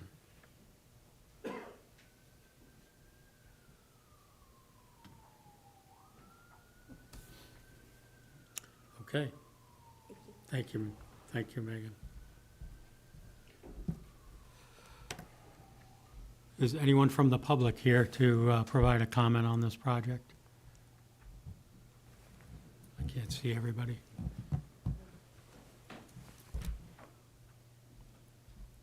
Okay, so seeing none, I'm going to close the public comment portion and move into the deliberation phase. So I'll start with a motion. I'd like to make a motion to approve PB-2025-02, as shown on the plan identified as Cottage Court Application, 36 Elliott Street, Keene, New Hampshire, 03431, prepared by Sampson Architects at varying scales on January 15th, 2025, and last revised on February 12th, 2025, with the following conditions prior to final approval and signature by the planning board chair. 1, owner's signature appears on the plan, and 2, submittal of 5 full-size paper copies of the final plan. Can second. Anyone like to second? I'll second. Thank you, Ms. Fasani. Questions, comments? Mayor Khan? Thank you, Mr. Chairman. While there are some anomalies to the property, I think what's significant from the site review is that this fits into the neighborhood in terms of density, the height of the building, the proximity to property lines, none of which are being altered, but all of which do fit into the look of the neighborhood. So I think that there's minimal impact of this cottage court application. Thank you. Other comments? Thank you, Mr. Chair. Mr. Hafer? Yeah. Yes, thank you, Mr. Chair. I'd echo Mayor Khan's comments. My only comment would be, I think this may be our second application of a similar type using the cottage court approach. And I don't know what that means. It feels a little bit different than the intention of what a cottage court is.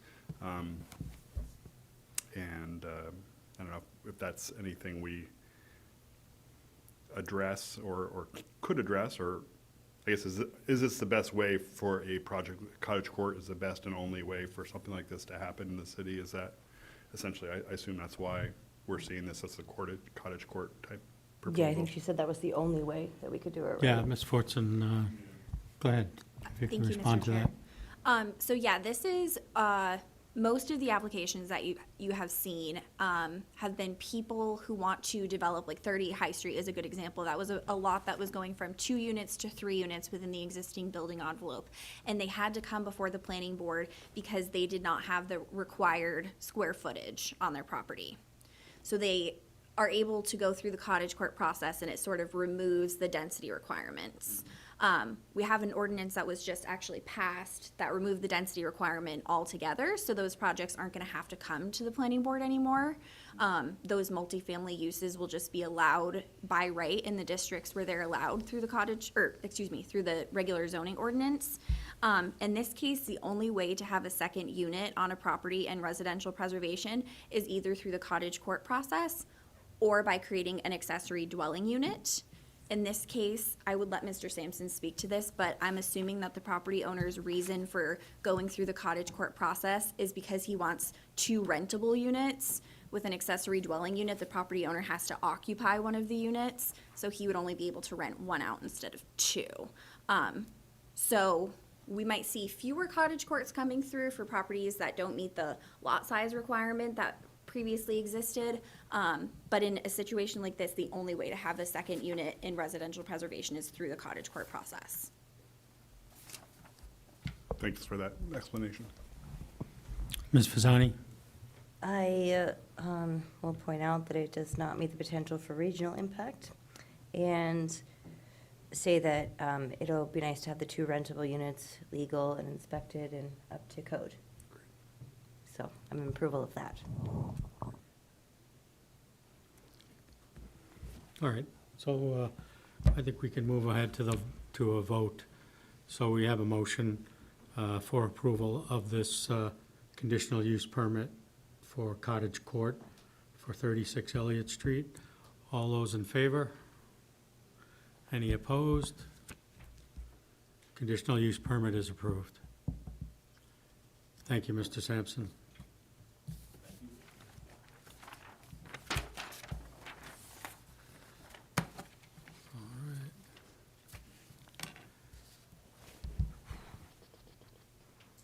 Next up on our agenda is a public hearing for PB-2025-03, Major Site Plan, Douglas Company Facility, 0 Blackbrook Road. Applicant Fieldstone Land Consultants, PLLC, on behalf of owner Douglas Company, Inc., proposes the construction of an approximately 98,323 square foot office and warehouse building on 2 parcels at 0 Blackbrook Road. TMP numbers 221-023-000 and 221-024-000. Waivers are requested from Section 20.14.1, Section 20.14.2, Section 20.14.3.d, and Section 23.5.4.9 of the Land Development Code related to architectural and visual appearance, parking in front of the building, and driveway width. The parcel is approximately 5.33 acres in size and is located in the Corporate Park District. All right. So we'll just start with the completeness question. So does staff have a recommendation for completeness? Thank you, Mr. Chairman. Evan Clements, planner. The applicant has requested exemptions from submitting a historic evaluation and traffic analysis. After reviewing each request, staff has made the determination that the requested exemptions would have no bearing on the merits of the application and recommend that the board accept the application as complete. Thank you. May I get a motion for completeness? I'd like to present a motion to accept PB-2025-03. Second. Second. Thank you, Mr. Mayor. Any discussion of completeness? Let's call the vote. All those in favor of completeness of the application? Any opposed? All right, application is complete. At this time, I would invite Mr. Noonan to state his name and present the proposal. Thank you, Mr. Chair. Good evening. John Noonan from Fieldstone Land Consultants, here on behalf of Douglas Company, and here with me tonight is Scott Clark, who is the applicant and owner of Douglas Company.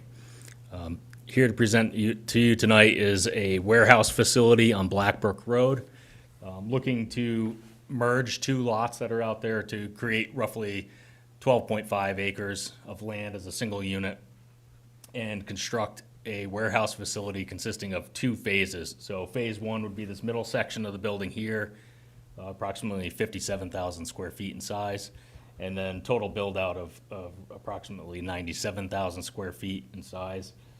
So the first phase of the building would be for warehousing with a loading dock And the Douglas Company would keep their business on Criff Road. So they were looking at purchasing and closed on this property because they've done business in Keene for a long time, have their facility out on Criff Road currently. They're looking to keep that building, build phase one, and utilize the warehouse here. And then phase two would come approximately 5 years following the construction of phase one to build out to the full master plan that's shown here. In which case, in that second phase, there would be an addition for more warehousing and then also an office area. So at that point, they would move out of their Criff Road area, move their offices to this facility.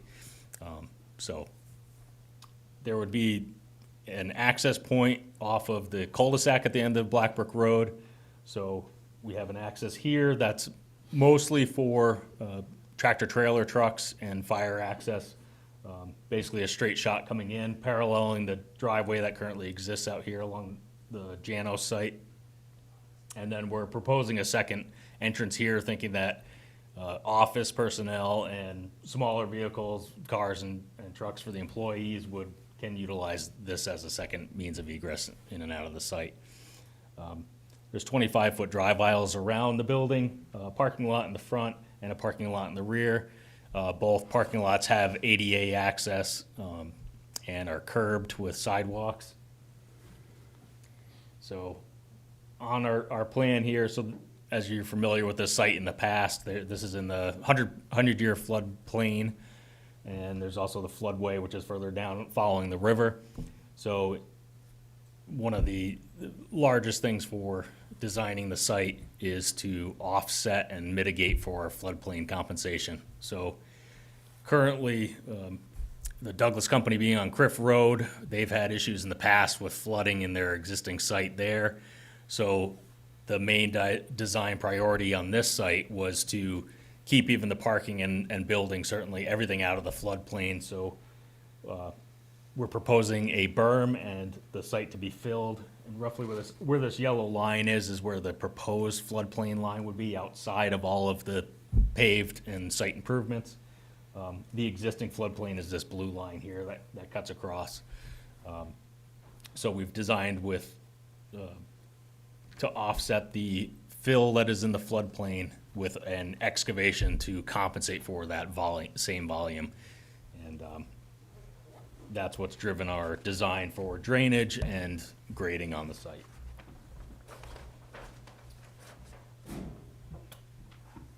We proposed a phase one plan. So in order to still meet the city standards and the land development code for parking lots and the building layout, we're proposing vertical granite curb with asphalt sidewalks. So the asphalt sidewalks would be temporary. So there's one connecting from each parking lot.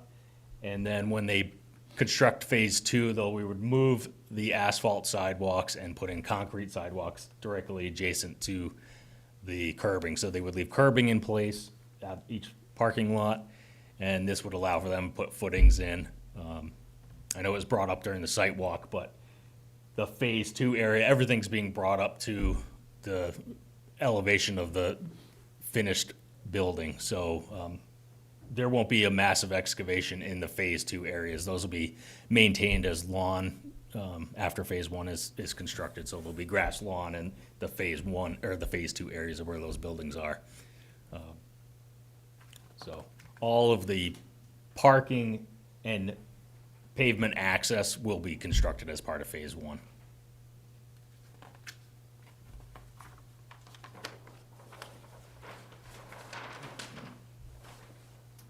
So we've submitted a grading and drainage plan. This will be reviewed by DES alteration of terrain. So this is designed to meet the state standards. So the overall site impacts more than 100,000 square feet, thus requiring an alteration of terrain permit. So ultimately, we're between doing the flood compensation areas here at the bottom of the page, basically draining from the top and following the flow of the river. So this flood compensation area drains down to the southwest corner, basically following the river. There's an existing easement for a detention basin that is city-owned along here. That has a spillway, kind of creates this wetland pocket here, and a grass treatment swale where the cul-de-sac and also the front of Janos property outlets here, so we're gonna be connecting to that. And then our remainder will be taken care of between two subsurface chamber systems. So again, this plan outlines how our flood compensation is met based on total volume. So we're excavating lower to offset the fill that's in the floodplain. And then showing how we're handling our drainage, which will be reviewed by the state DES.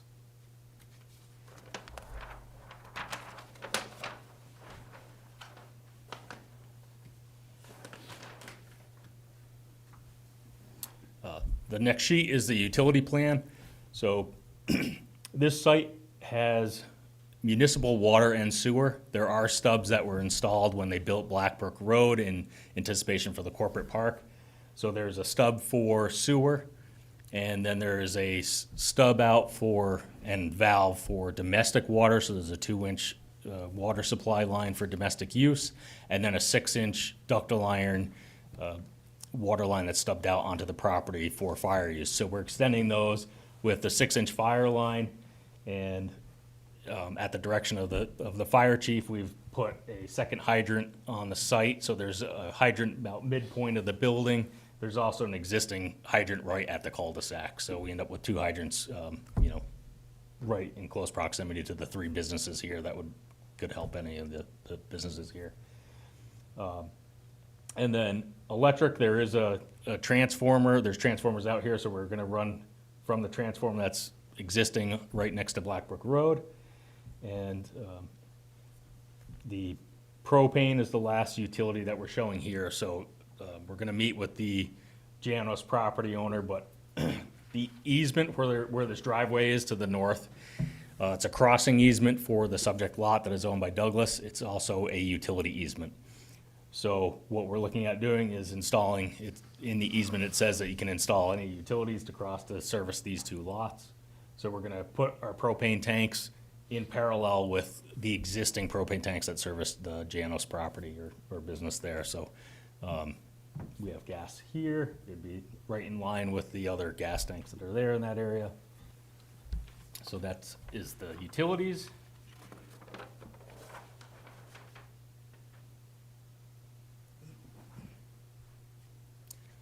This other sheet here is just showing our sewer profile. So as part of our connection to the sewer, we're gonna have to obtain sewer connection permit from the city of Keene, and then we'll also have to submit to DES for a state sewer connection permit. So as part of that, they require these notes and a profile of the sewer. Because the stub and the sewer on Blackbrook Road, so this ultimately runs to a pump station that's owned by the city of Keene. We end up being slightly lower, so we're gonna have a small pump station to come out of our building, gravity interior of the building, and pump up, and then have a gravity manhole, so it drains still by gravity into the city infrastructure, and just a small pump station on site.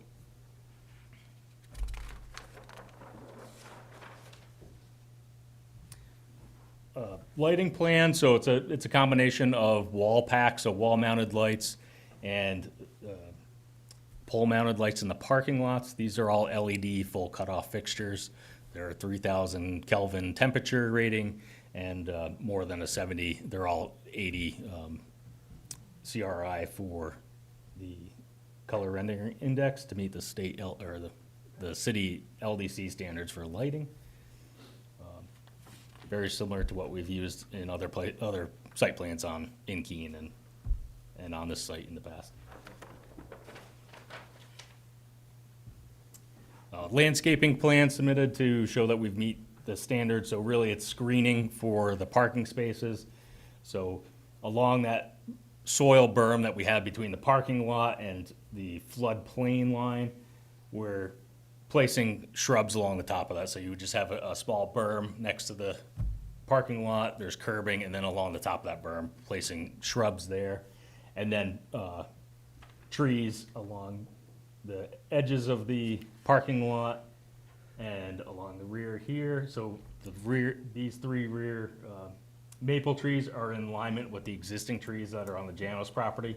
So we end up with this kind of formed landscaped island between the two driveways. So all the trees that are there, that also came up on the sidewalk, all the trees that are there that are on the Janos property, right on the property line, those all remain. We don't remove any of them as part of the site plan.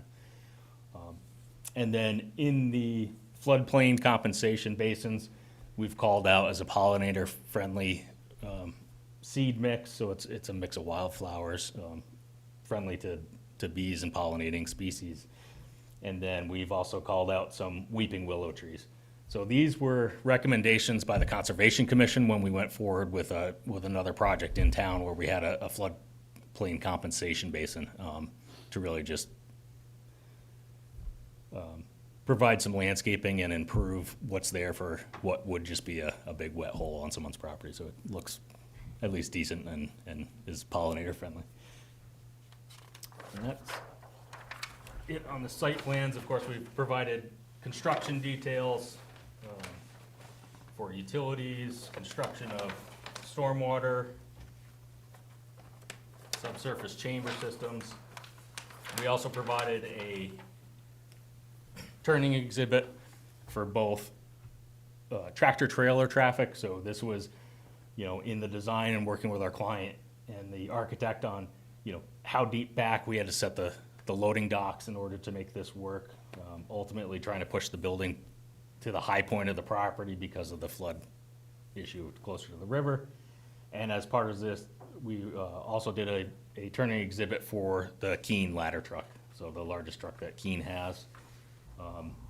Ultimately, the tractor trailer turning motions out of the parking lot and making this U-turn is what drives the width of our driveway. And then also the width of the driveway, we held 25 feet, but it's intersecting a circle at the cul-de-sac. So we end up with a wider than the 25-foot allowed. So we have 31 feet at the property line and 51 feet on the radius at the edge of pavement. So that's where we were asking for an exemption on that pavement width. And it's not so much, we have a 25 feet intersecting a circle, so that's how we end up with that wider, and then to provide the turning motion. So. Those two.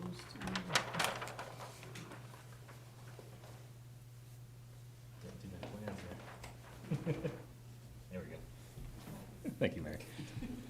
We've provided elevations of the buildings, focused mostly on phase one. And then we provided still shots from a video, so I'd like to play that. The architect provided a fly around of what all the sides will look like during full build out. I think it's a nice way to see the features on there.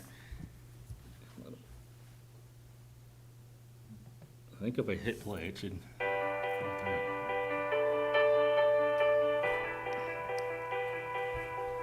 So this is looking at the office end of the building initially, which is the east end of the east side of the site. So starting on this loading docks here.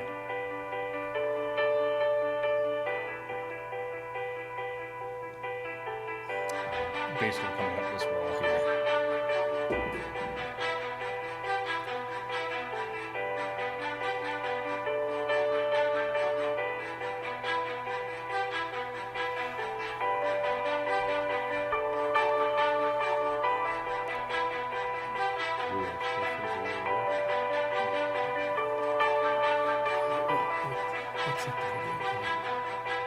So what's showing now is what would show towards Blackbrook Road.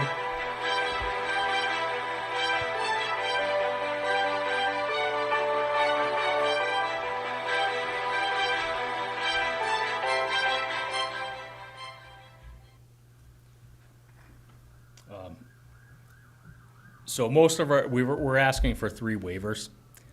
2 of the waivers being for the architectural design of the building. So waiver 1 being to grant a waiver from section 21.14.1.b for massing and scale, where the LDC allows a building over 150 feet in length or more to have facades that are not divided into multiple modules. So we're asking for a waiver on that, in that based on the design for a warehouse building, they need, flat, rectangular type. So what the architect has done is stack the windows that were shown in there to kind of break up the facade and do it with windows. And then the office side of the building, they've stepped in and out. And then, of course, by the loading dock, that's stepped in and out. But really, the sides and the warehouse ends are based on that. They go more than 150 feet, but they're broken up by windows. So that's what the waiver one is about.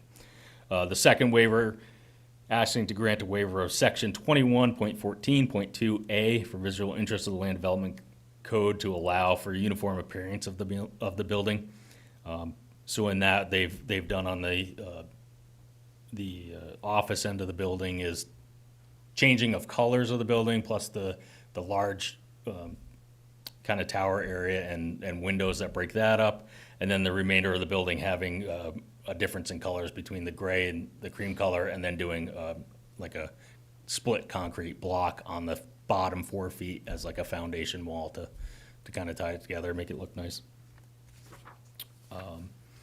And then the third waiver request is for section 2114.3D, site design and relationship to the surrounding community of the land development code to allow for off-street parking to be located in the front of the building where parking is normally required to be located to the sides and the rear of the building. So ultimately, we have this parking lot in the front, right along Blackbrook Road, so it's in front of the building. And we located the parking lots on each end of the building to push everything this way because of the unique feature of the site following the river. So we really needed to have our floodplain compensation along the river, and the connection of that floodplain is to the river. So we couldn't put parking on the side or parking here and push the building down. So it's really, a lot of the site design is driven by that floodplain. So that's our reasoning for the third waiver request. I'd like to open up Yep, for sure. questions after many discussions. Mayor Khan? Thank you, Mr. Chairman. So, just for the record, the material that is going to clad the majority of the building, it's metal. Could you just describe what that is? Correct. So it's a metal panel, insulated panel, so it has, a slight rib to it. And they proposed 2 colors on that, which was that cream color and the gray color that was on there, but it's a metal panel. And then the bottom would be split block to kind of look like stone as the foundation portion, which is 4 feet high. The other question I had was related to the amount of cubic yards that are fill and compensatory.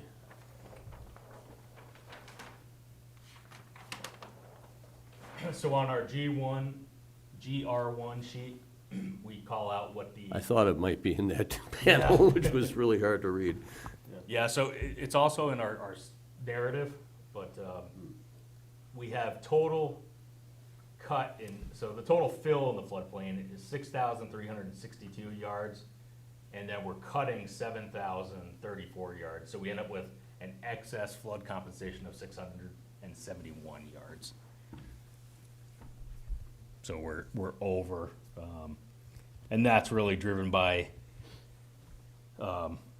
where we put the bottom of the basin in order to get this to drain. So it's draining, kind of following the river from this high end down to the southwest corner. Thank you. Other questions? I'm just kind of personal curiosity. The roof looks flat. Is there some way to, it is 2-foot pitch. Yes. 2-foot pitch, okay. Yep. That's probably a good idea. Yeah, there's roof leaders along the walls here, so the ones here come down, and then the ones to the north tie into the drainage system. Okay, great. So can I follow on? Yeah, please. So there are no interior drains? No, they come to the exterior wall, and then it's a vertical So basically like a scupper at the edge and then comes down a vertical pipe, so a roof leader straight down. So there is a drainage system around the perimeter of the Yes, structure? so where it pitches to the edge, yep. There's drainage along the edges here. Is it a metal roof too? Yes, sir. Yes.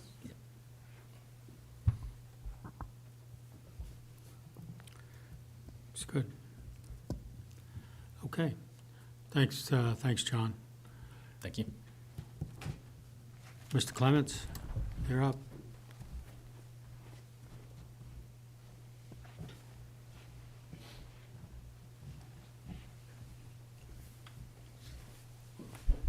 Good evening, Evan Clements, planner. I will do my best not to repeat. First of all, staff does not believe that this project meets the threshold of regional impact. As Mr. Noonan said, in regards to drainage, the project has been evaluated for our own local regulations and will also be subject to the alteration of terrain permit. The submitted stormwater report states that the proposed system will reduce preconditioned flow rate and volume of stormwater on the property, so that standard has been met. For sedimentation and erosion control, the plan proposes the installation of temporary erosion control measures as needed around the site and around Black Brook, and those include silt fence, check dams, erosion matting, a stabilized construction entrance, and other best management practices. That appears to be met. For snow storage and removal, the site has been designed for snow storage areas around the perimeter of the parking and drive aisles that do not conflict with proposed drainage systems, so that has been met. The landscaping includes the installation of 12 trees, 57 shrubs, and a mix of perennial flowers in the parking landscape area islands. And those flowers include daylilies, hostas, and purple coneflower. The shrubs are going to be rhododendrons, dogwoods, and winterberries, and the trees are red maple and hawthorn trees, as well as those weeping willows in the flood comp area.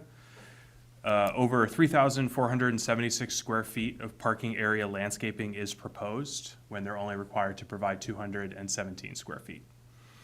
The applicant, however, is requesting an alternative landscaping plan as allowed per section 9.4.5, point B, point 5 of the Land Development Code.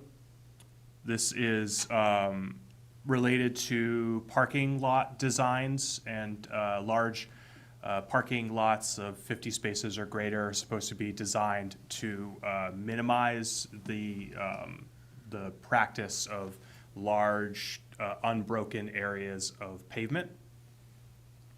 Due to the industrial nature of the proposed site, to allow for more ease of travel around the site itself, the applicant is requesting their proposed orientation as articulated in the site plan that doesn't quite meet the standards. However, the board will need to decide if the alternative landscaping plan is appropriate for the proposed use of the site.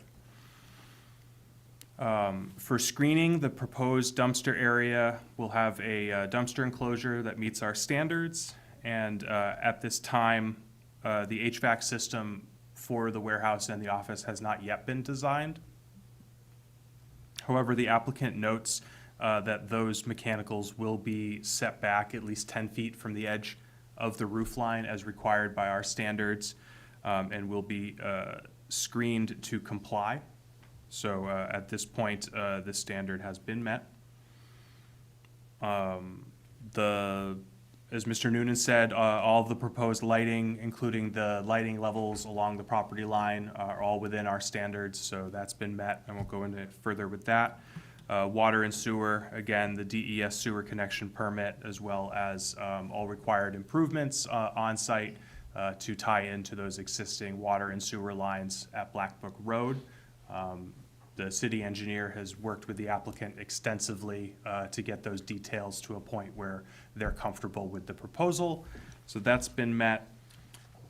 The access and traffic management, so the applicant has stated in their narrative that all site access will come from Black Book Road, and this includes the creation of that new street access point,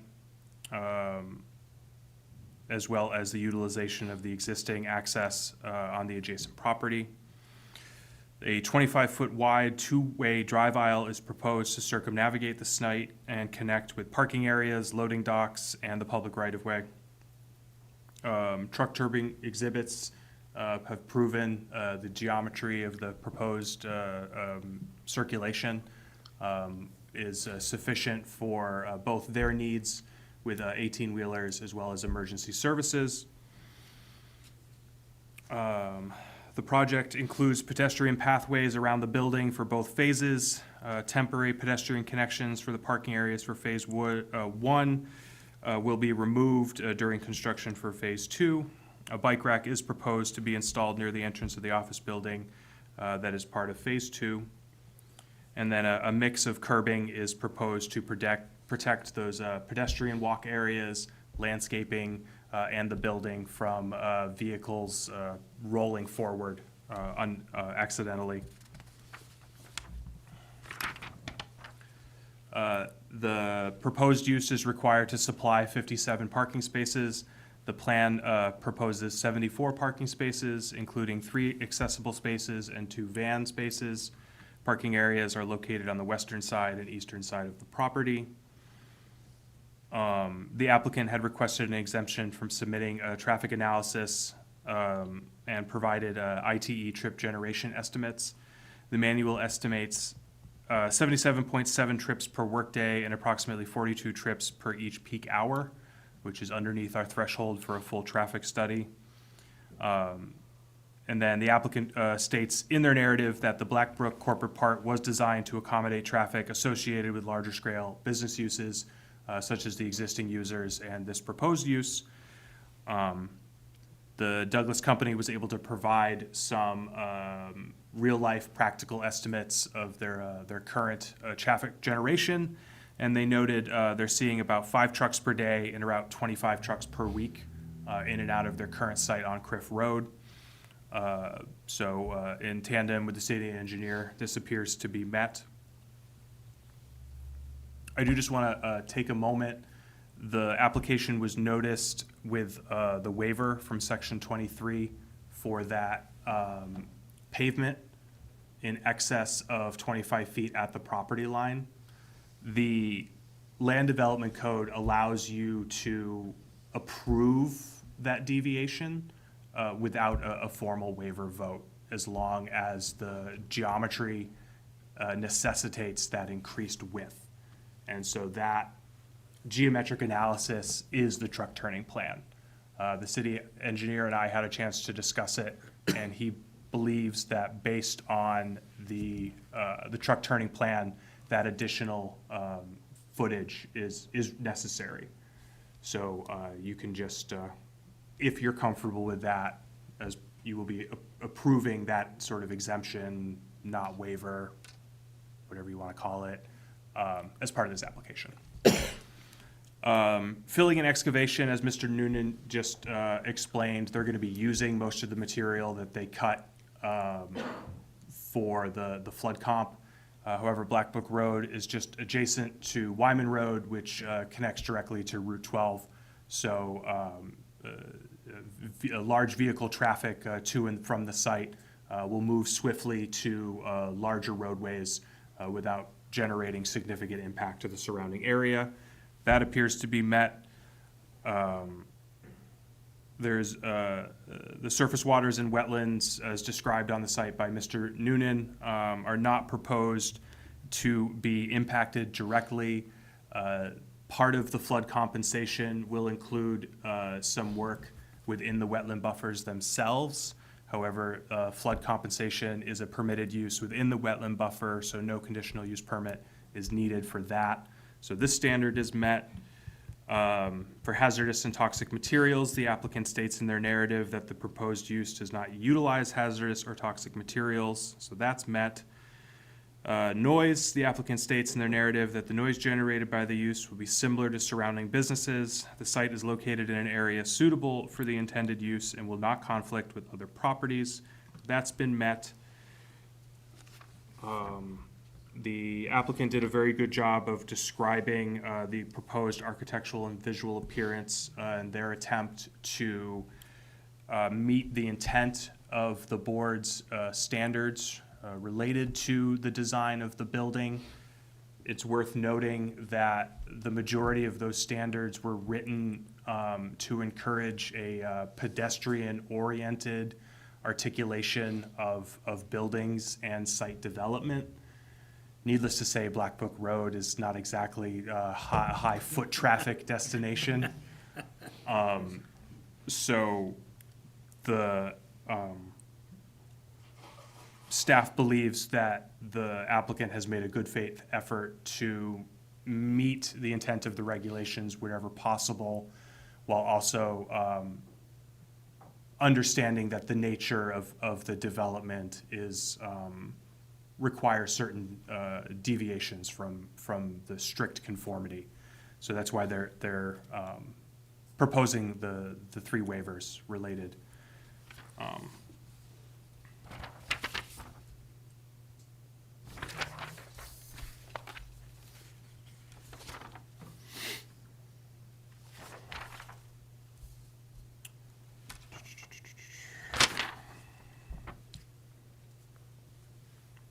Would you like me to read your waiver criteria, or are you still comfortable from the last time, the earlier application this evening? I speak for everyone, I think, and say that we're pretty comfortable with it. I had a feeling you were going to say that. Ms. Mastrogiovanni, just for your benefit with the motion that we're rapidly coming up to, the individual waivers are called out in the staff report, but I don't think they were added, so, okay. Yeah, you got it right there. Okay, the last thing, the conditions of approval.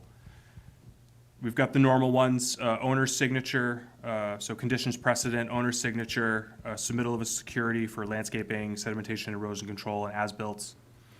The AOT permit number appearing on the plan set, and then submittal of 5 full-size copies and 1 digital copy.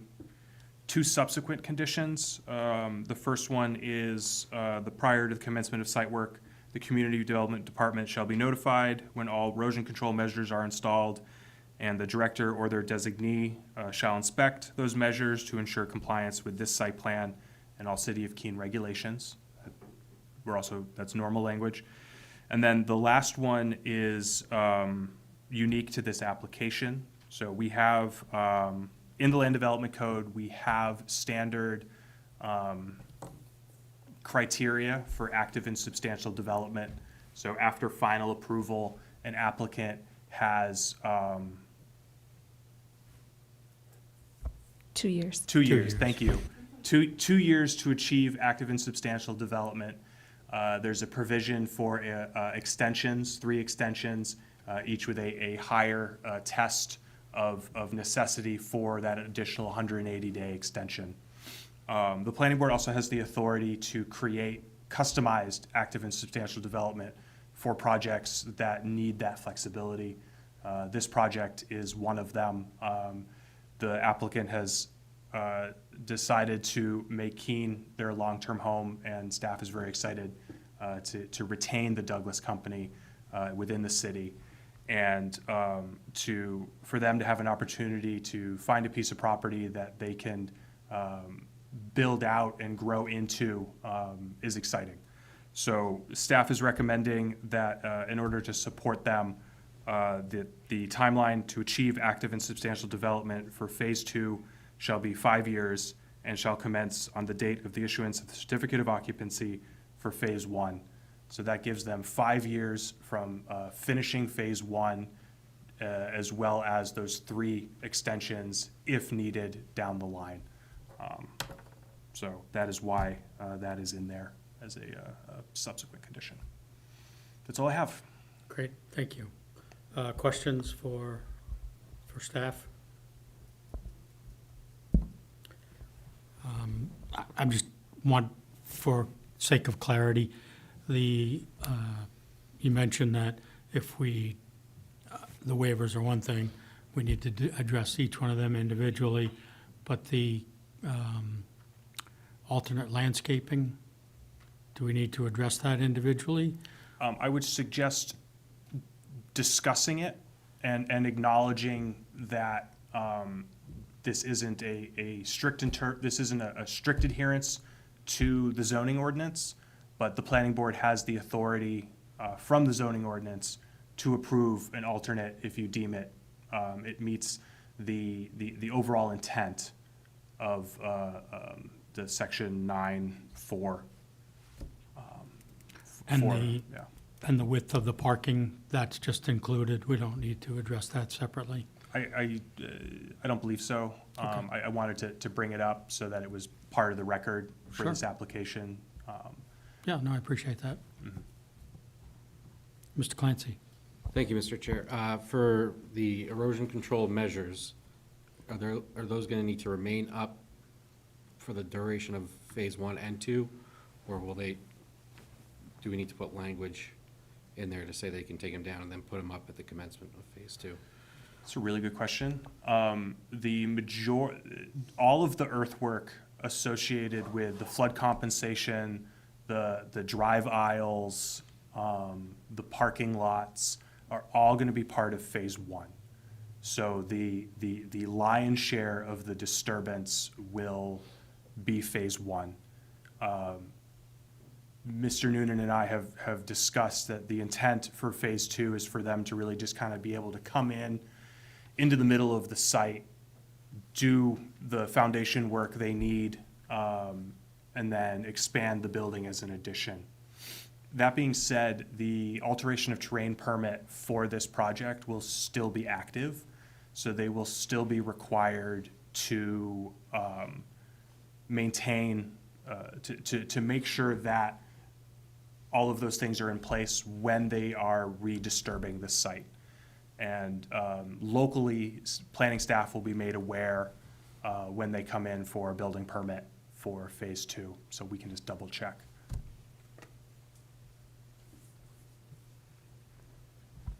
Mr. Hafer? Thank you, Mr. Chair. Similar question in a way, the variance or the waiver requests, are those all associated with phase 1, or are some of these waiver requests associated to conditions that need to be mitigated as part of phase 2, I see? So there, it'll be both. The office addition appears to meet all of our architectural standards in regards to like massing, scale, and things like that. But the warehouse expansion for phase 2 will look very similar to phase 1. This evening, you will be approving the overall plan for the entire finished building, and all of the architectural details that they're proposing. If between phase 1 and phase 2, things change, the applicant may need to come in and amend their site plan for whatever reason may occur. So if they need to change the proposed building between now and 5 years from now, they'll need to come in for a new architectural approval. So the waivers won't necessarily apply. Yeah, the You'll- waiver's you'll- good you'll- for this design. Yeah. The waivers are, thank you, Mr. Chairman. The waivers are for the proposed design. So if they need to change the design, they've got to come back and you'll have to vote to approve the new design. There's some sort of trigger in place if the office space needs to double in size, there's some sort of a Yep. tripwire. Can you turn on your microphone, please? Yes, sorry. Repeat the question, just that there's some sort of a condition that if the plan significantly changes, that new waivers might need to be in place. If things are so successful, the building changes significantly, et cetera. Yeah, so when they come in for the building permit for phase two, the planning staff will review everything they submit to make sure that it matches what was approved as part of this plan set. And then if it significantly deviates, we adjust from there. Great, thank you. Mr. Clancy? Thank you, Mr. Chair. To go to the 2B, I'm just worried about the language, and I might have to ask the applicant to, is the 5 years, well, what does active and substantial development mean for the city? I have the language up, actually. Let it rip. So, okay, so active and substantial development is basically a time frame whereby a project needs to start construction. And in the state RSAs allow each local community to define it for themselves and set a time frame for themselves, if we so choose. So in Keene, active and substantial development of an approved project shall be completed within 2 years, starting the day following the board's decision to approve the application. But then it goes on to say that plans approved in phases shall be subject to a determination of active and substantial development for the current phase. And so this is where, when you have a phased application, I know it was a while ago, but another example would be like the Froling site.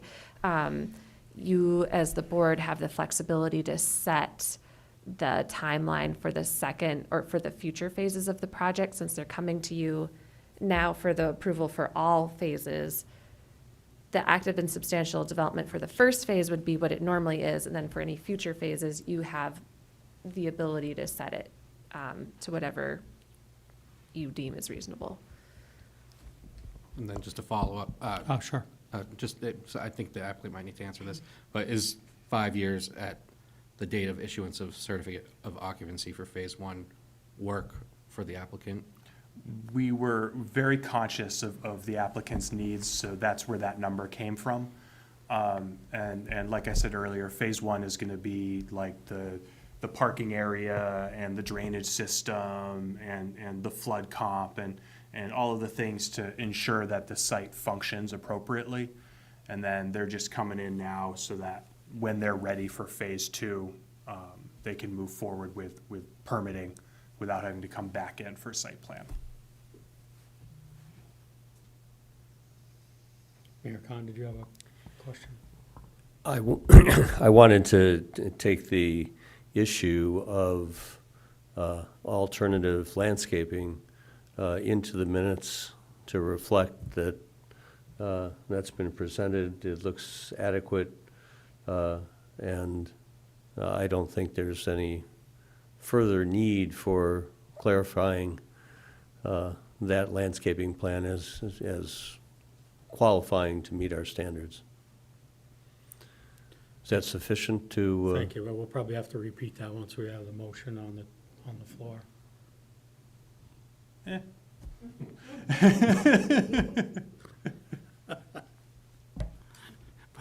Thank you. The other one, though, of this duration, I don't know how you're going to incorporate that, but I'll leave that to the chair and you to figure that out. No, it's in one of the conditions precedent, or subsequent, I should say. It's 2B, it's already listed there, yeah. But at this time, if any other questions for staff? Thank you, Mr. Clements. So at this time, I'd like to offer anyone from the public to comment. Anyone here to comment from the public? Seeing nothing, I will close the public comment portion, and now we'll start with the waivers. I'd like to recommend a motion to grant a waiver from section 21.14.1.b, massing and scale of the Land Development Code to allow building of 150 feet in length or more to have facades that are not divided into multiple modules. Second? Second. Thank you, Ms. Fasani. Any discussion? Ms. Fasani? So while I do understand that that was probably in place, that regulation is in place for foot traffic, I actually think the building looks quite lovely. And I think that it fits in that corporate park area really well.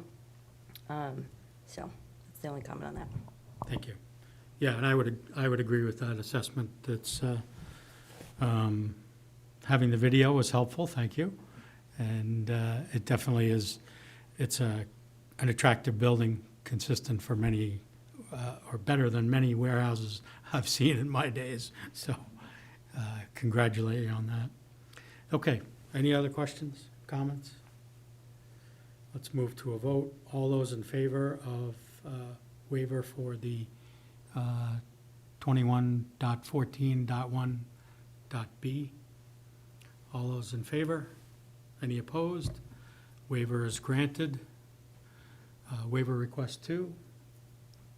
I'd like to recommend a motion to grant a waiver from section 21.14.2A, visual interest of the Land Development Code to allow for a uniform appearance of the building. Second? Second, Thank you, Ms. Fasani. Any discussion? I'll just jump in again.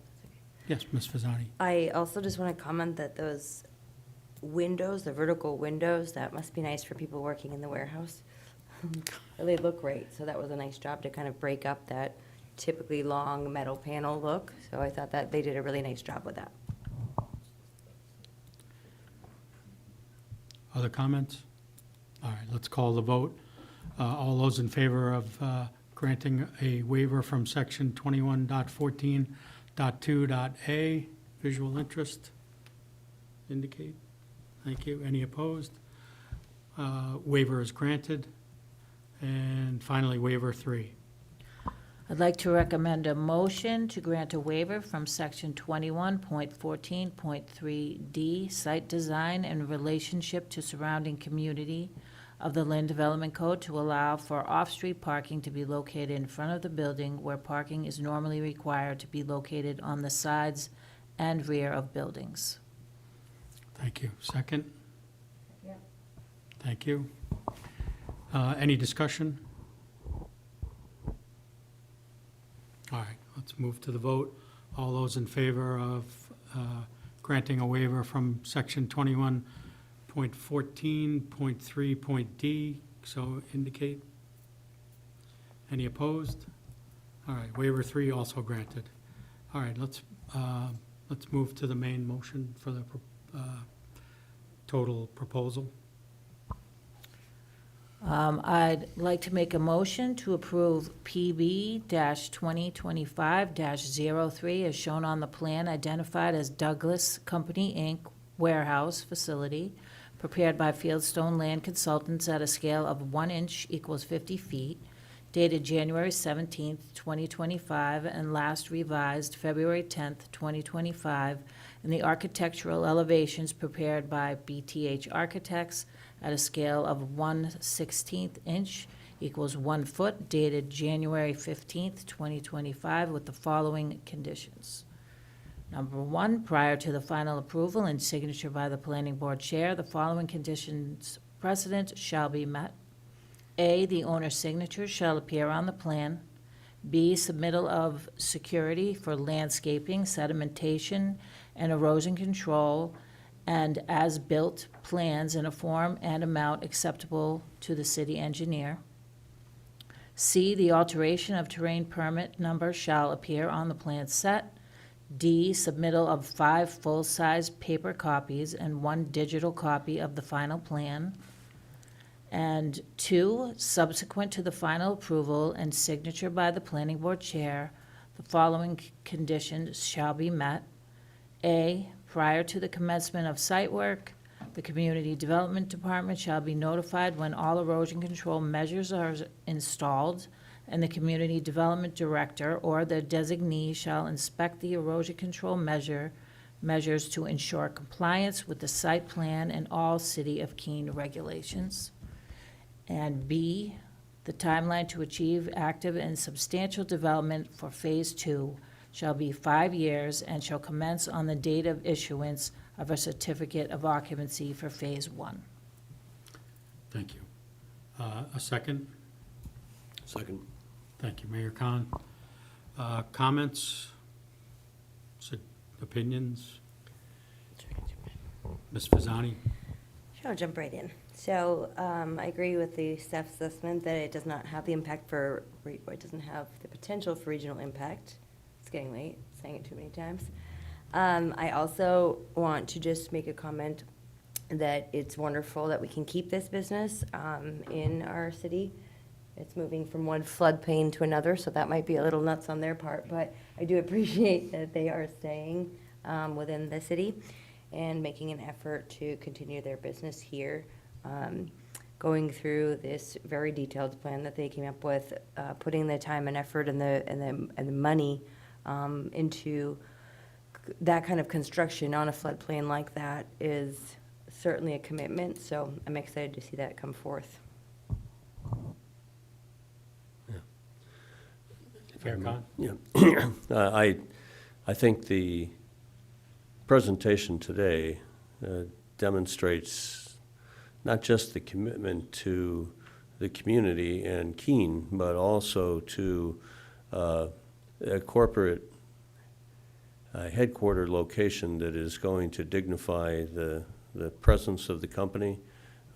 It adds to the overall build-out and look of the Blackbrook Park.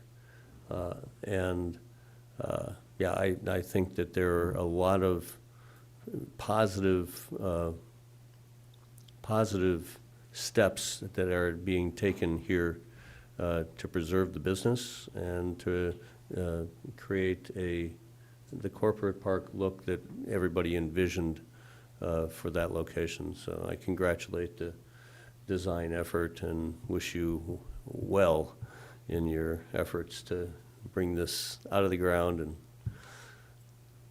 be able to move soon. Mr. Clancy? Thank you, Mr. Chair. I'm pretty comfortable with the driveway plan as presented. It seems necessary, and it's in an area that not many folks will see except the ones working there. And I think for safety, it's also good. With the parking lots being broken up into the two, I think the landscape plan as presented is great, and I think it'll look good no matter what, as well as the facade of the building. And I am comfortable with the language that the city put together for the subsequent to final approval. I think the relationship the applicant and the city have, as well as with Fieldstone land, I have faith that everything will be done by the book. And I hope that we're invited to the final approval of this project.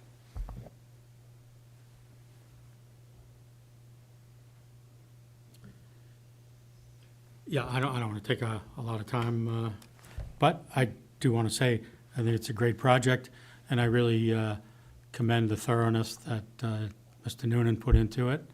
It was evident, and I also want to commend Mr. Clark for his commitment to the city. It means a lot to all of us. Thank you. Thank you. So I think we're ready to vote.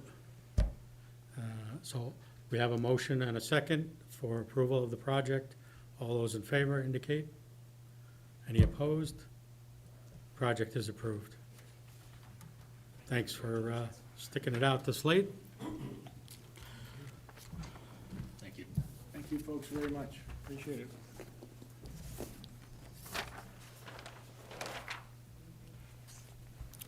All right, we have one more item on our agenda. It's an earth excavation permit, and essentially our task tonight is determination of application completeness. The project is PB-2024-20, earth excavation permit, major amendment and hillside protection conditional use permit, 21 and 57 Route 9. Applicant Granite Engineering LLC, on behalf of owner G2 Holdings LLC, proposes to expand the existing gravel pit located at 21 and 57 Route 9, TMP numbers 215-007-000 and 215-008-000. A hillside protection CUP is requested for impacts to steep slopes. Waivers are requested from section 25.3.1.d and 25.3.13 of the Land Development Code related to the required 250-foot surface water resource setback and the 5-acre excavation area maximum. The parcels are on a combined approximately 109.1 acre in size and are located in the rural district. So, not sure how we're going about this, but do we want to hear from the applicant first, or we want to have, I mean, we're talking about just completeness of the application, correct? Thank you, Mr. Chair. Yes, that's correct. So in your packet, I believe staff included a memo to kind of provide some context and overview. And then we also included a memo from the third-party reviewer that has been hired on your behalf to review the materials. And so that is, the memo from staff is, starts on page 98 of your packet. And then the memo from the third-party reviewer, which is Fieldstone Land Consultants, starts on page 100. And then in addition, all of the materials that have been submitted so far were attached to the packet. And then the applicant is also here tonight in case there are any questions from the Okay. board. Yep. All right, thanks.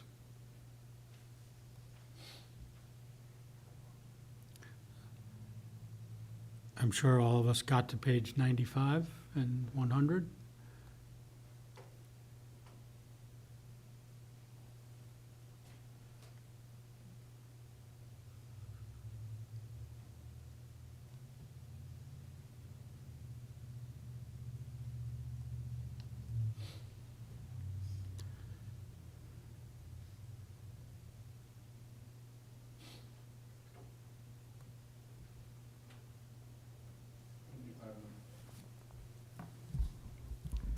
It's 98 and 100, yeah. Okay.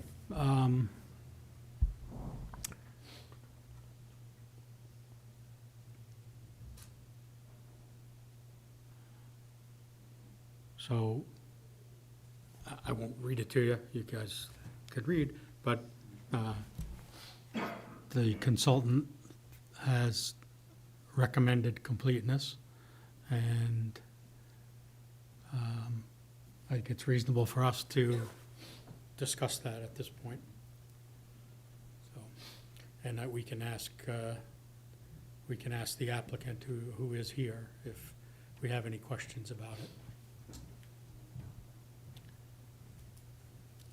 Do we need to make the motion for the completeness before? I'm sorry? Do we need to make the motion for completeness before? We will, discussion? yes. Okay, but not before, okay. Yeah, well, but we can do that, sure. Well, that's a good point. So why don't we make a motion for the completeness of this application? I'd like to make a motion for completeness of PB-2024-20. And a second? Second. Thank you. All right. So now, I don't know if you were here, but 98 and 100 are the relevant pages in the packet for this item, this project. One is a memo from Megan, and the other is a letter from Fieldstone, who was hired on behalf of the city to review it. Mr. Chair, may I? Yeah, please, Ms. Brenner. So just wanted to, it sounds like we have a member of the public who's here tonight. And so just for clarity's sake, the vote tonight is just about completeness. It is at your discretion as the chair as to whether or not you want to hear from either the applicant or members of the public regarding this application. So I just All right, wanted thank to you. Yeah, I to let didn't you know. realize that. Okay. Since you waited this long, I would like to give you a chance to speak. So the member of the public is here to discuss it. Okay, well, thank you. Is this live? Yeah, hi. My name's Jim Manley. I live at 67 Tyler Lane. It's at the end of the road. It's basically a keystone-shaped property, 105 acres, which abuts the quarry area. So my southern boundary of about 2,400 feet actually abuts the quarry area. So I have some concerns, okay? Actually, when I was walking the perimeter of my property in early winter, I had noticed that one of the streams had been flagged for wetland analysis, right? And I actually have two streams that one totally originates on my property, another one traverses my property and goes onto the quarry property, right? I would like to see copies of both wetlands reports, please. Also, there's a road of potential historical significance, okay, which if you go to the Sullivan Town Hall, they have a map on the wall dated 1903. And actually, my driveway continued down through my property, through the quarry property, all the way down to current Route 9. Okay, and I've just been on the property for a year. I've not had a chance to really ascertain the location of that road, but I do believe that, you know, it's of historical and cultural significance. And prior to, you know, further development of this quarry, I think these things need to be researched. Furthermore, I would like to obtain copies of the geological surveys done on this. I work predominantly from home, and I'm a little concerned because I've actually felt vibrations in my home, okay? And the home was built in like 1825, so that makes me even more concerned, okay? I have a pond in the back of my yard, which is, it's approximately 1/10 of an acre, and it is 1,800 feet from the property line. And the pond is, again, this is just my second winter in the home, but it's abnormally low. So I don't know what's going on, but if it was a clay-lined pond, it was a man-made pond at one point, then, you know, I'm concerned about the vibrations, you know, from the explosive detonations, okay? So I'd like to see some seismic analysis, maybe even a seismometer on my property to monitor the intensity of the blasting. But I have several concerns that I've pretty much laid out for you. So I'd like at least that information provided to me. I'm an electrical engineer with undergraduate master's degrees. I have 2 master's degrees. And I'd like to review that material before any further action is decided by this board. I think that's pretty much, yeah. So, Okay. any questions for me? Ms. Fortson? Thank you, Mr. Chair. This is Megan Fortson, planner. Just to sort of like reaffirm what Ms. Brenner said, as part of this process, you guys at the January meeting decided that this was a development of regional impact. So as part of that process, per state statute, we notified Southwest Region Planning Commission, which is our local planning commission, and then also notified the town of Sullivan. Then part of our specific earth excavation standards are that you have to vote on the application's completeness, which is what we're doing tonight. And then if you vote to accept the application as complete, a public hearing would be set for the next planning board meeting. So while you are taking public comment tonight, and that's completely fine, all that you're considering tonight is whether or not the application has met the criteria for all of the necessary submittal items. I have been one of the people going back and forth with Mr. Brandon of Fieldstone Land Consultants regarding his review of the application. And we have gone back and forth with the applicants a few times to make sure that all of the necessary materials were submitted. And so if you look at his memo on page 100 of the plan set, he did feel that all of the necessary materials were submitted in order for the application to be accepted as complete. That does not necessarily mean that the materials comply or don't comply with the regulations, but that we've received everything in order to be able to check those boxes outlined under the submittal requirements. Megan, could you share with the public comment, could you tell them like what the next step would be for the public, just to kind of set his mind at ease for how he will learn about this, or Mary?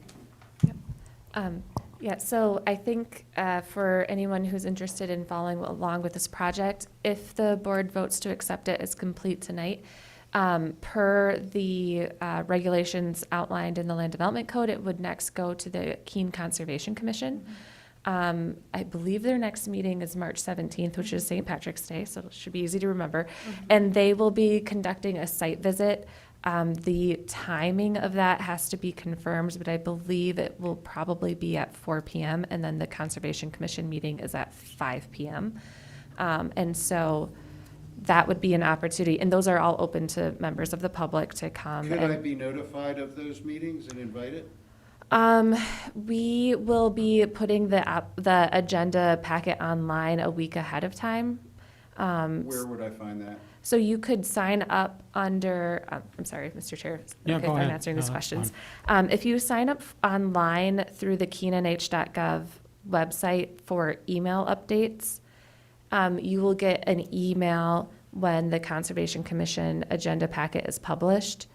You'll also get an email when every other committee agenda packet is published, unfortunately, right. but you could at least do it for a short period of time and then unsubscribe. And so, but what's most important to me too is surely ecological studies have been done. I mean, I saw flagging on my property, right? I don't know if cultural and historical surveys have been done, but how do I get access to that? And I would also like access to the geological studies. Like I said, this is basically, I'm at the top of Nims Hill, they're at the bottom of Nims Hill. I'm sorry, but when you take material away from the bottom of a hill, sometimes you get soil creep. So, I mean, these are serious concerns, and I want to have access to all the documentation. Yeah. So I am happy to connect with you offline. Okay. I can take down your contact information. As you can imagine, with an application of this size, the files are quite large, so we're happy to provide you with paper copies or digital copies. So I'll connect with you and we can exchange information, and I'm happy to provide you with that information. Super, okay, it's made these 3.5 hours worthwhile then. Good, I'm glad. Thank you. Thank you for coming. You're welcome. May I ask staff if we have any feedback from Sullivan or Southwest Planning? So I believe that Southwest Region Planning Commission is planning to submit a memo with their comments, but they're planning to do that once the public hearing date is set. Okay. Fair enough, but nothing from Sullivan.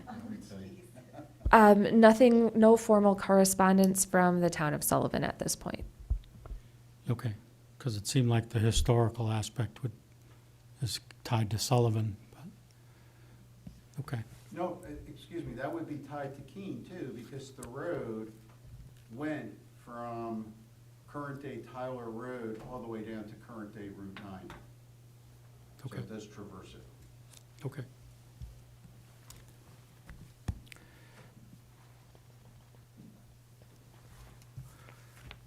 Other comments?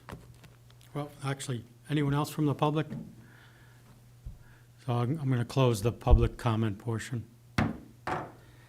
and move into deliberation. So we do have a motion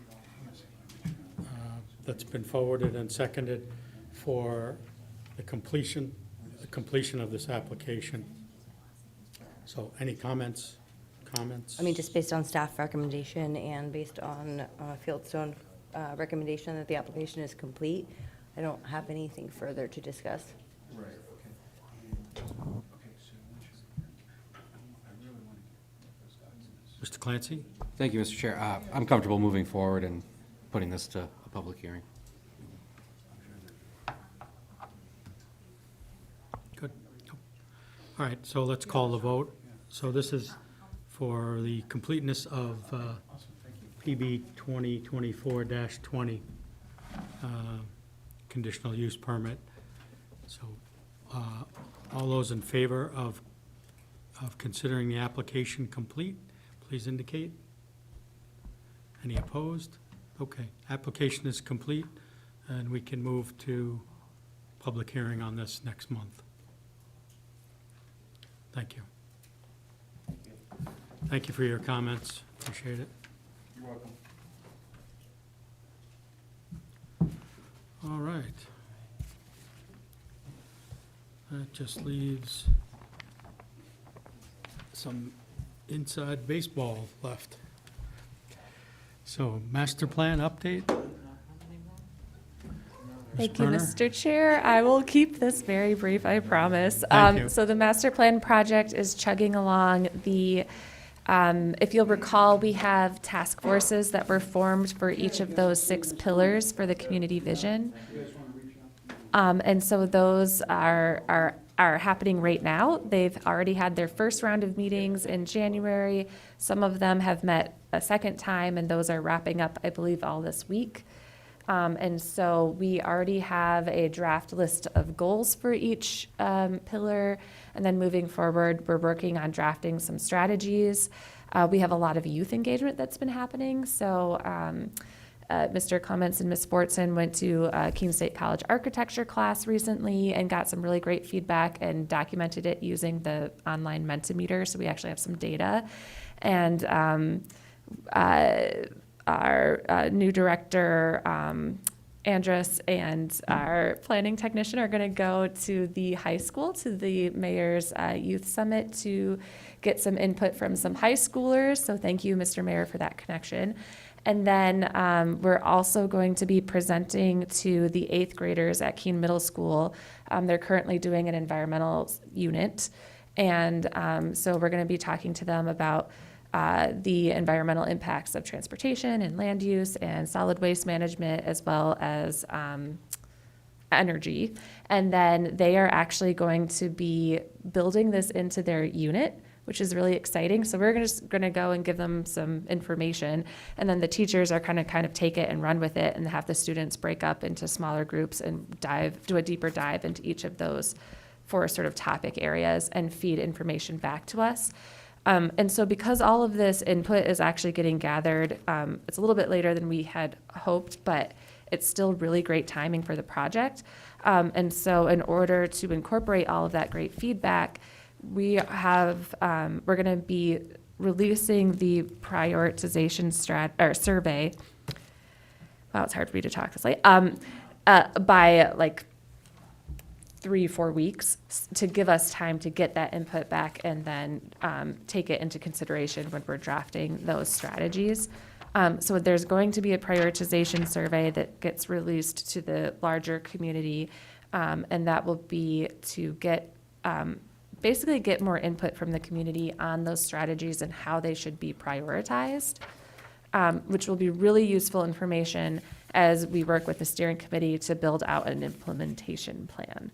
The next step after that is to develop a draft future land use map, and that's going to be shared with the wider community using online story maps. So it'll make it hopefully pretty easy for the community to view and sort of explore it and really understand it very well. And then, again, the future summit will be Tuesday, June 3rd at 5 p.m. at Heberden Hall, and that's going to be kind of the unveiling of the draft plan. So that's all the stuff that's coming up. All right, real quick, can I ask Yeah, a of course. question? Feel So I see obviously all this stuff, but someone had mentioned to me that it might have been really cool to have some flyers around with QR codes that lead to that first website that has the little 6 pillars. So that people walking around have questions about downtown project, and you could just put your phone up to it. And I think it was my mom, so that was even stranger, but just an idea.